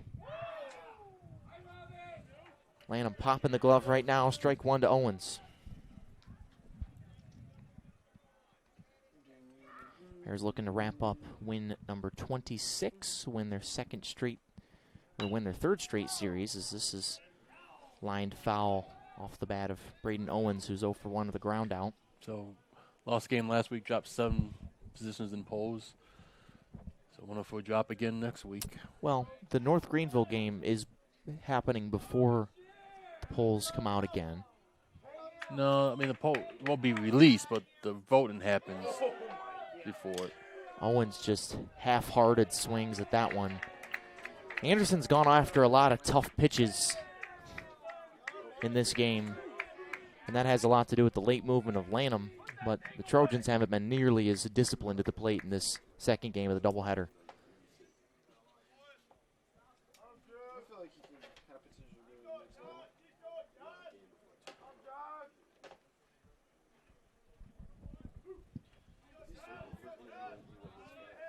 So now LeGrand, the only Trojan that's reached base in this second game today.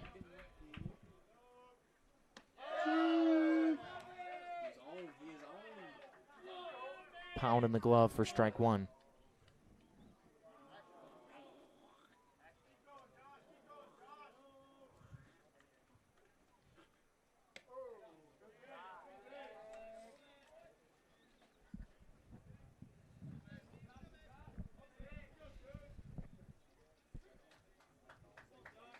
Really nice crowd today. Beautiful day to come out to the yard. Yeah, as you said earlier, a lot of kids out there playing. Mm-hmm. A lot of students watching in. And Seen other non-spring athletes here. yep. Everyone wants a piece of the Bears. Anderson traveled well as well. Yeah. As you said, about 2 hours from here. Yeah, What was not it, terribly far. 140 miles, you said yesterday? 143, I think. Okay, so I was off of you. Apologize. And our man, the umpire, just tried to punch J.C. LeGrand out when it was strike two. Yep. He's having a good day. Haven't heard from him in a while, but it's been a couple innings since we've heard from him. But I hope you don't get reviewed. Yesterday I saw the reviewer was here last night. I don't know if I hope he's not here today. nothing.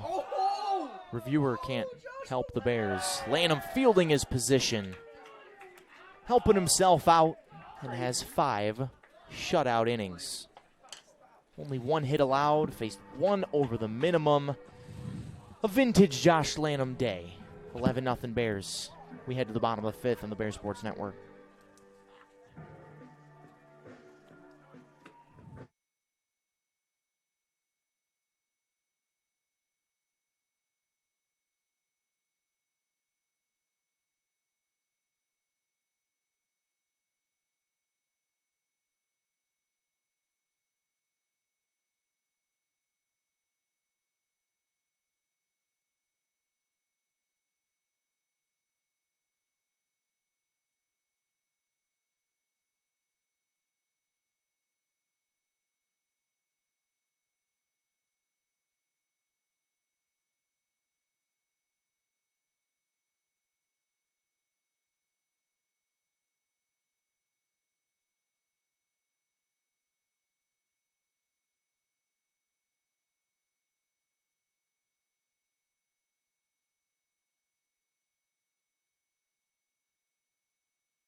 Luis Attile is leading things off bottom of the 5th as we,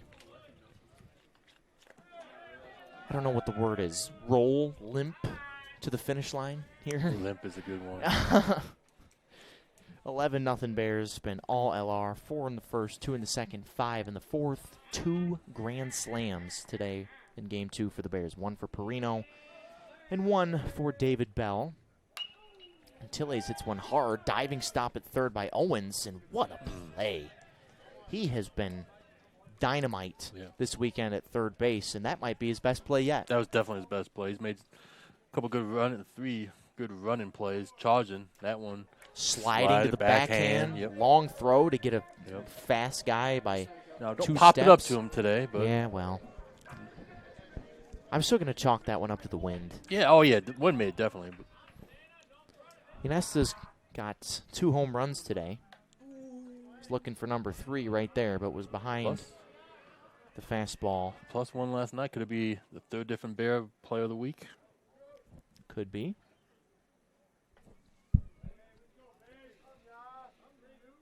Kuda and Bell, the previous two LR position players to have won the SAC Player of the Week award. I know Lincoln Memorial scored 17 last night, so I'm sure they had some good offensive numbers, but lost today to Wise. Oh, no. Yeah. That's another ball in from the bullpen. That number is getting close to wild pitches for the Trojans. It's getting close. It's funny because it's true.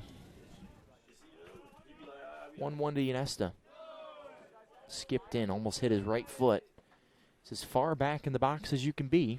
2-1. Yeah, I really wish they would turn that bullpen around.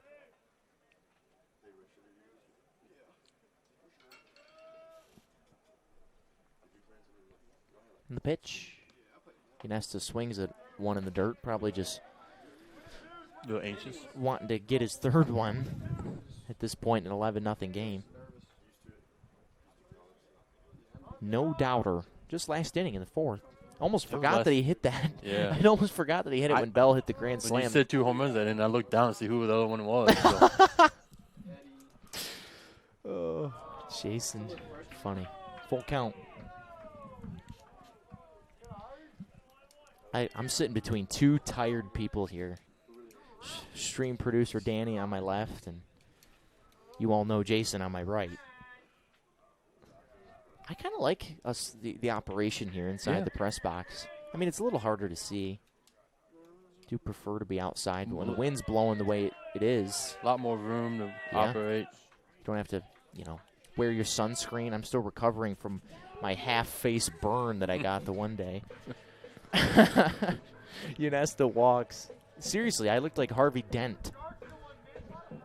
It's like Two-Face for you Batman fans out there. You seen the new movie? I have. Excellent. What was it?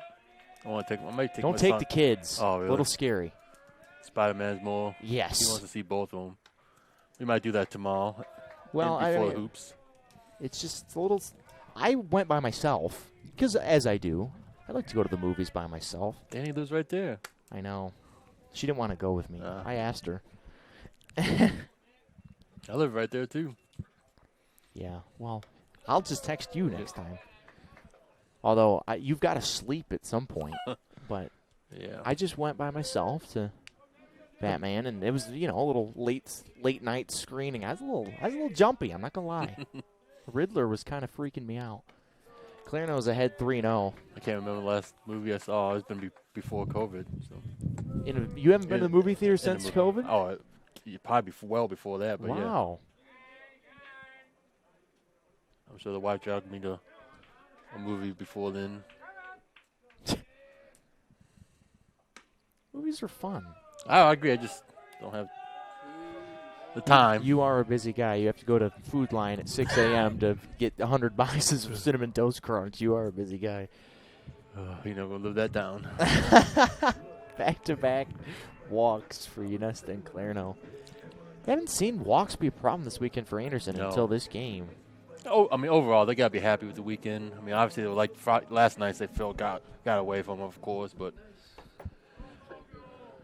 there were a few arms away from the bullpen to really contend, I would say, in this conference. 100%. They have the offense. Yep. And the offense has been a little undisciplined, and they faced a bulldog in Josh Lanham here today. But Miller going out. Make another Carolina West pitching change. You see him running in to the forefront of your screen. We'll take a break and come back on the Bear Sports Network.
Another Carolina West call to the bullpen.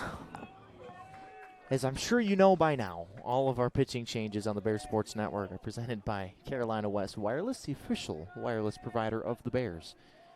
The new pitcher is Ryan Brash. 6'2", 210-pound junior from Aiken, South Carolina. He's listed on the roster as a catcher, but he does have a few pitching appearances this year. This is his 5th appearance. Pitched on Tuesday against Emmanuel, scoreless inning. Also pitched 2 innings of 1-run ball against Catawba. Perino pops it up. Villa comes on. Infield fly rule as Villa makes the catch. And Perino's bid to add to his 5 RBIs is denied, at least this time around.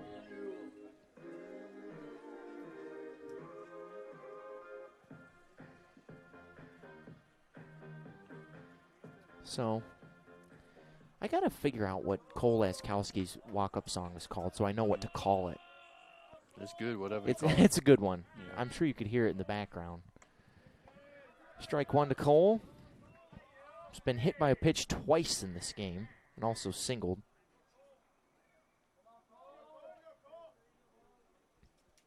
Ynesta and Clarno both walked. Ynesta on second and Clarno on first. Laskowski takes a big hack. The 0-1 fouls it off.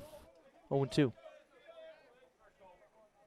Got a lot of dogs at the park today. Yeah, I saw that. You're going to see that when you do the Crowd Ass game. They have dog day on Monday. $1, you bring your dog in. You excited for your debut here next month? Well, I am excited. Laskowski yanks a ball deep right. Van Ness goes back and it's over his head. 2 hop in the wall. This will get both runners in. And the big day continues for Cole Laskowski. 2 more RBIs, bringing the total to 5 on the day.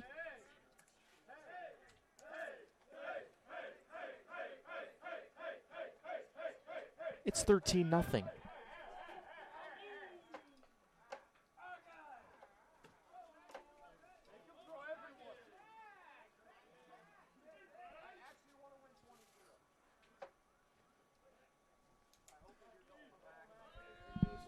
So now Mackey with 2 outs. 4 in the first, 2 in the second, 5 in the fourth as Mackey laces a ball right at Young in left field. A good swing, but Young, playing deep, had him played perfectly. The side is retired. 2 more for the Bears. They're up lucky number 13-0 as we head to the 6th in this 7-inning rubber match on the Bears Sports Network.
Josh Lanham back to work. Top of the 6th. Working on a shutout. Only giving up 1 hit. Faced 1 over the minimum. Thrown 63 pitches through 5. Facing 8-9-1. Van Ness takes a strike. He's one of Lanham's strikeout victims. 7 today for Josh. This ground ball, just foul. We know that's foul. You hear a little bit of a sarcastic cheer from the Bear dugout. All right, Eric, I have a question for you. Okay. Anderson has assistant coach Tristan Torrey coach at third base. Bears obviously have Ram coach, the head coach coaching third. Sure. If you're a coach, are you coaching third or are you assistant? I am, Yes. if it's me. Same way. Strikeout number 8 for Lanham on a beautiful changeup that dipped away from the lefty Van Ness. 1 out. There ain't nothing like sending a runner home. Oh, yeah. I feel like you've got the windmill just down to a science, right? One of my 2 favorite things to do. That right there. Oh, so good. Yeah, every coach that I ever played for coached third. But I've seen other college coaches there's not a lot. do it. Was it Shippenberg did the same thing, I think? Yeah. There's been a couple this year. So I'm curious why. Georgia Southwestern was another one because they were getting signs from the dugout. Right, and their coach was just mad at the umpires the whole weekend. Yes. From the dugout. Good This thing- one's good thing chopped good foul. thing he wasn't here this weekend. Oh, we might have seen some fireworks if. I still can't believe he didn't get thrown out in any of them games. I know. Some umpires were nice. But they were also right about their stuff. Yeah. So, a little bit of a different situation there. Bears opponent North Greenville on Tuesday threw a no-hitter today. Against? Southern Wesleyan. Oh, yeah. That's a good team. They're on the bottom half of the Conference Carolinas this year. Are they? Yeah. Been in the postseason in recent years, I've noticed. Throws the bat at it, does Barry, into foul ground down the left field line. Ynesta makes the catch. Nice little running play there for Drew. Yeah, I haven't seen that too much this year. Foul balls that way. Decent amount of room to work. Yes. Down more that than left average. field line. Not as much like Oakland, but Yeah. So now the lineup card turns over 3rd time through as Andrus takes a breaking ball down the heart of the plate for a strike.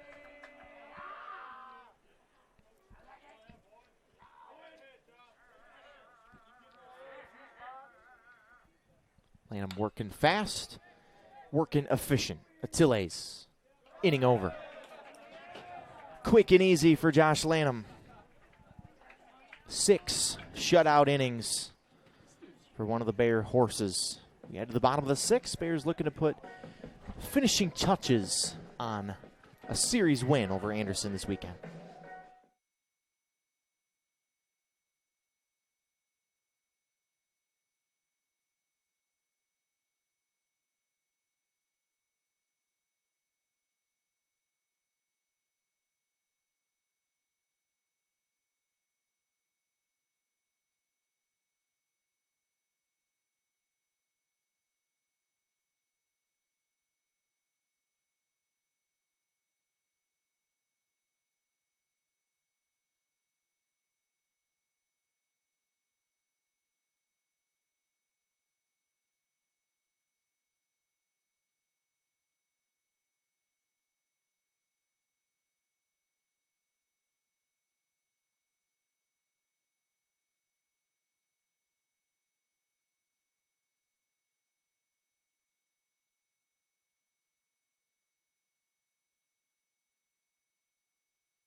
Bottom of the 6th, Ryan Brash still on the hill for Anderson. I almost said Aiken. He's from Aiken. Aiken got a big win over Columbus State this week. Yeah, that helps the Bears. Yep. Already beat them 11-0 here as Yuri misses the third base bag, just foul.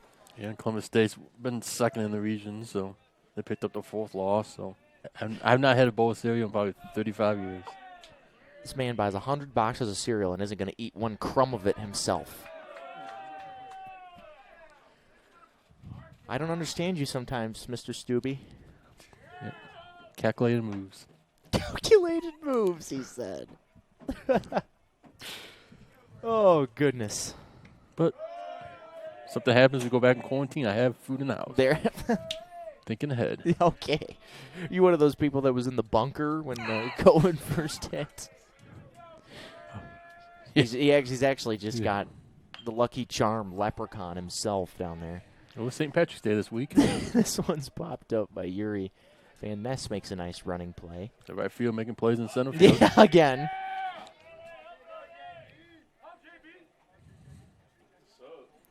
I'll give it to Anderson, though. They are sticking to this defensive philosophy. Yeah. Again, it's been a good series for them. Yeah, and it's kind of worked a lot of the time, but some of the other times it hasn't. Like, there's been noticeable moments as Jackson to a really close regular season race between Wingate and Newberry. It just feels like one that the Bears will look back on and really want back. Yeah, absolutely. And Anderson probably says that about Friday's game. 100%. Last night's game, excuse me.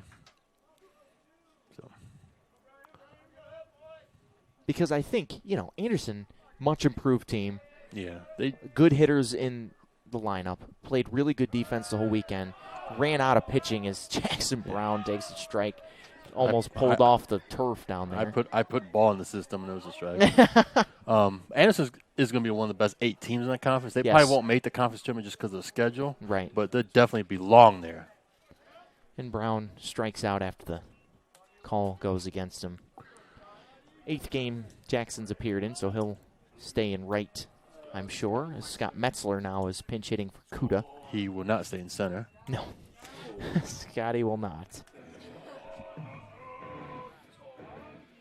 I want to see Scotty pitch a little more.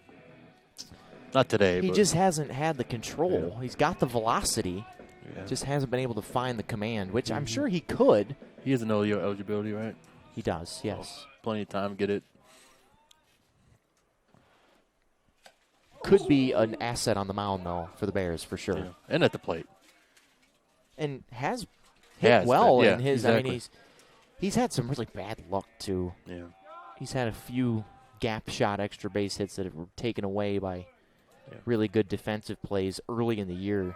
There's a lot of people on that bench that can start for teams in this conference. 100%. And going back to Anderson, I mean, much improved from a year ago as Metzler flies this one to right field. Van Ness cannot make the diving play in foul ground. But, I mean, you said it. The schedule's just been brutal. Wingate, Catawba, LR. And then lost 2 out of 3 to Catawba and LR and swept by Wingate. And they got Mars Hill, then Newberry. Yeah, so, I mean, that's 4 out of the 5 Yep. top teams in the league in the first few series. And then I think even Queens later. Yeah. And so Metzler has a big hack and a miss. We'll continue this conversation as we head to the top of the 7th. Joshua Lanham trying to finish off his shutout. See if he can when you come back.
3 outs to go. 13-0 Bears.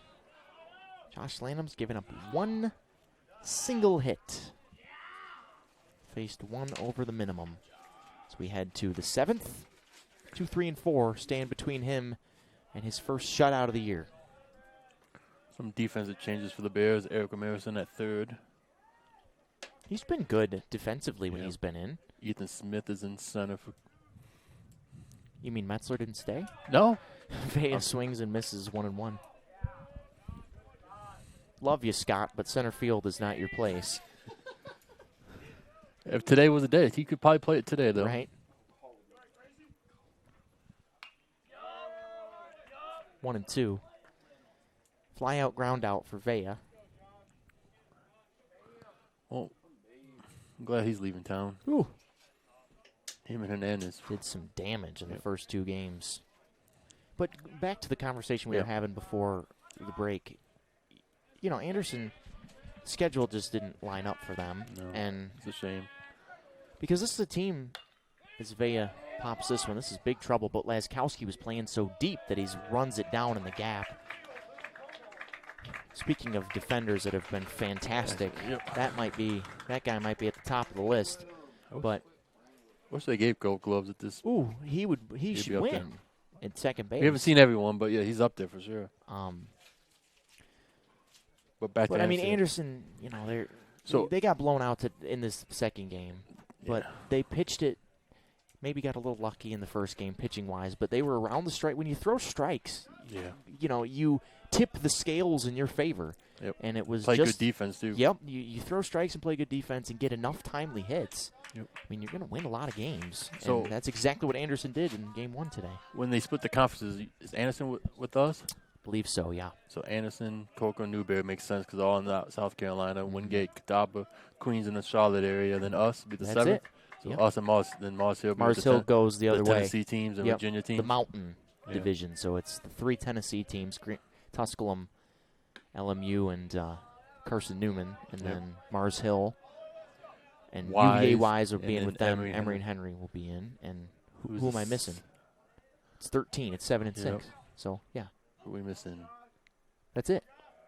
Wise, Mars Hill, the 3 Tennessee teams. Be 14. That's 5. And who are we missing over there? I said the 3 Tennessee teams.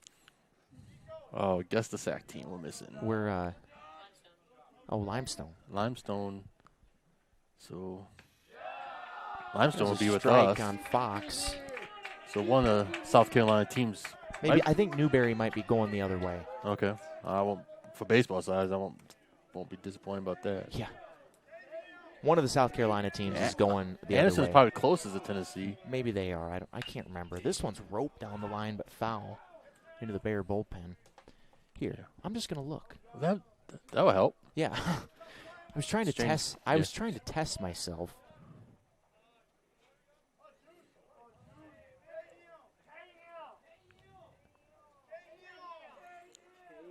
Three-two pitch. Buffalo. Thank you for that play-by-play, No Jason. problem. Set fill-in whenever needed. Team player. Here we go. The Mountain Division 2023. Carson Newman, Emory and Henry, Limestone is in with them. What? LMU, Mars Hill, Tusculum, Wise, and then the Piedmont, Anderson, Catawba, Coker, Lenoir-Rhyne, Newberry, Queens, Wingate. Interesting. I'm surprised that Limestone went the other way. Yeah. I guess they are kind of. It's easier to get to the mountains from there than it is from here. In Gaffney, you can go. Well, Anderson's, closer to Tennessee than Limestone. Is it? Yeah. They're more I south. think we might be showing our geographical ignorance. And we both said we like geography. Yeah. Well, Limestone is closer to Queens and Wingate than Anderson. Yeah. That was the first walk of the day for Lanham, by the way. As Hernandez waves and misses and is down 0-2. I mean, there's no perfect scenario, but. Let's see. Gaffney, South Carolina. Yep. To Jefferson City. That's where Carson Newman is. Gaffney is 245 to Jefferson City. 245. Okay, so let's see what Anderson is. I'm going to say closer, 220. 3 hours and 5 minutes. Sack got it right. Oh, I didn't doubt him, but there's a fly ball to center field. Smith never saw it, and I think the shutout is a dream for Joshua Lanham, as that's a double for Hernandez, who I told you I just want to see him get out of town. fires the final parting shot before he hits the road this weekend. So the walk comes home. Double to Not left surprising center. a walk comes home, as we've yeah. been saying all weekend. Anderson's just further south. It makes sense that Limestone is the one. Honestly, it's a little bit surprising that LR wasn't the one that went, right? Well, they won't separate LR and Wingate. True. The Sac's greatest rivalry. The Bulldogs and the Bears. It's a shame that it's not going to happen in baseball in the regular season this year. Yeah. Because I know both teams want to play each other. 100%. Yes. Like, they tried to schedule midweeks, and both were full. I mean, you're the reigning national champions in Wingate. It's pretty easy to fill up your schedule. Swing and a miss. Got a pinch hitter here for Anderson. Good call. It's Jacob Cones, senior from Winston-Salem, so just down the road. 1-2. Where you say he's from? Winston-Salem. Okay. Went to Wesleyan Christian Academy.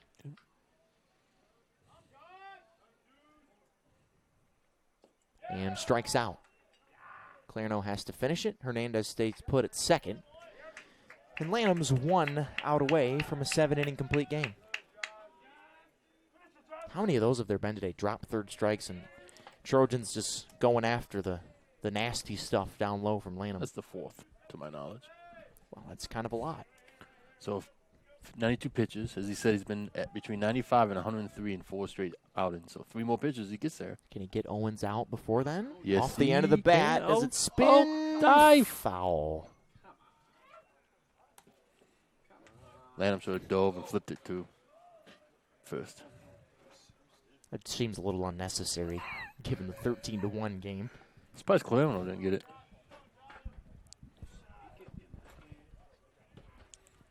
This Owens. This is Owens, Make yes. sure there's no pinch hitter. He's 0 for 2. Ground out, strikeout. But again, he's played a great third base this week. 100%. That play that he made on Attile's ball a couple innings ago was gorgeous. Speaking of gold gloves, he's played well enough this weekend. Yeah, for sure. Lanham 1 strike away. 1-2. Yeah, it'll be Anderson's second upset of the day after lacrosse. Beat number 2 Wingate, and they beat us earlier in game 1. Yeah. Overall, good day for Trojans. A lot to write about. Softball looks like they swept us today.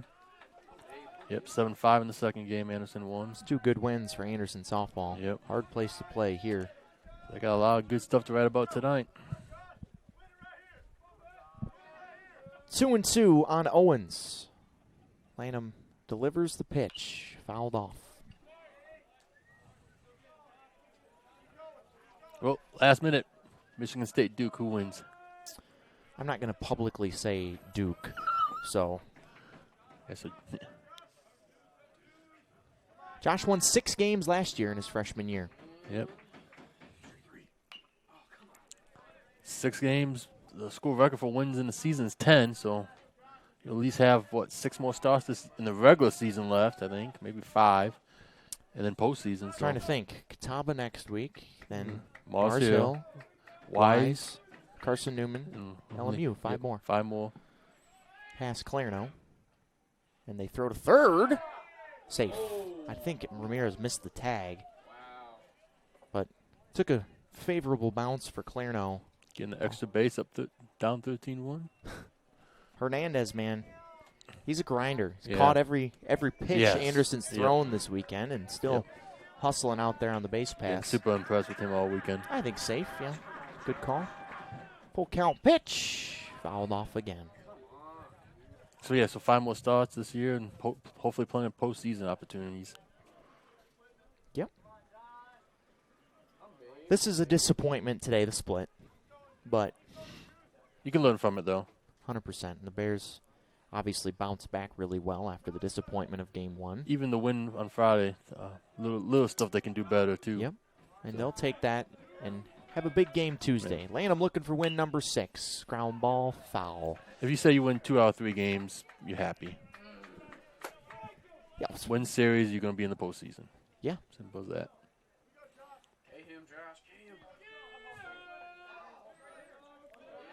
Pitch 104. Yeah, he didn't get to that 95 threshold, did he? This is the 10th pitch of the at-bat. Yep. Another foul ball.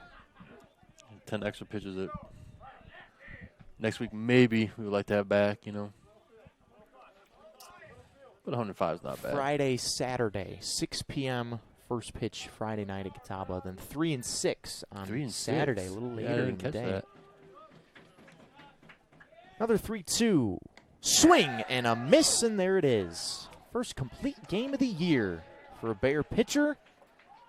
And it goes to Josh Lanham. Just 2 hits, 1 run, 8 strikeouts. And win number 6 for Josh, matching his total from 2021. A series win for the Bears. They take 2 out of 3 from Anderson this weekend, including the split today. LR moves to 26-3 on the season and 7-2 in the South Atlantic Conference. Jason Stubbe, the rest of our fantastic Bears Sports Network crew that works very hard to bring all of you Bear baseball every time they're home. Eric Bach saying so long for now. This has been a presentation of the South Atlantic Conference on the Bear Sports Network.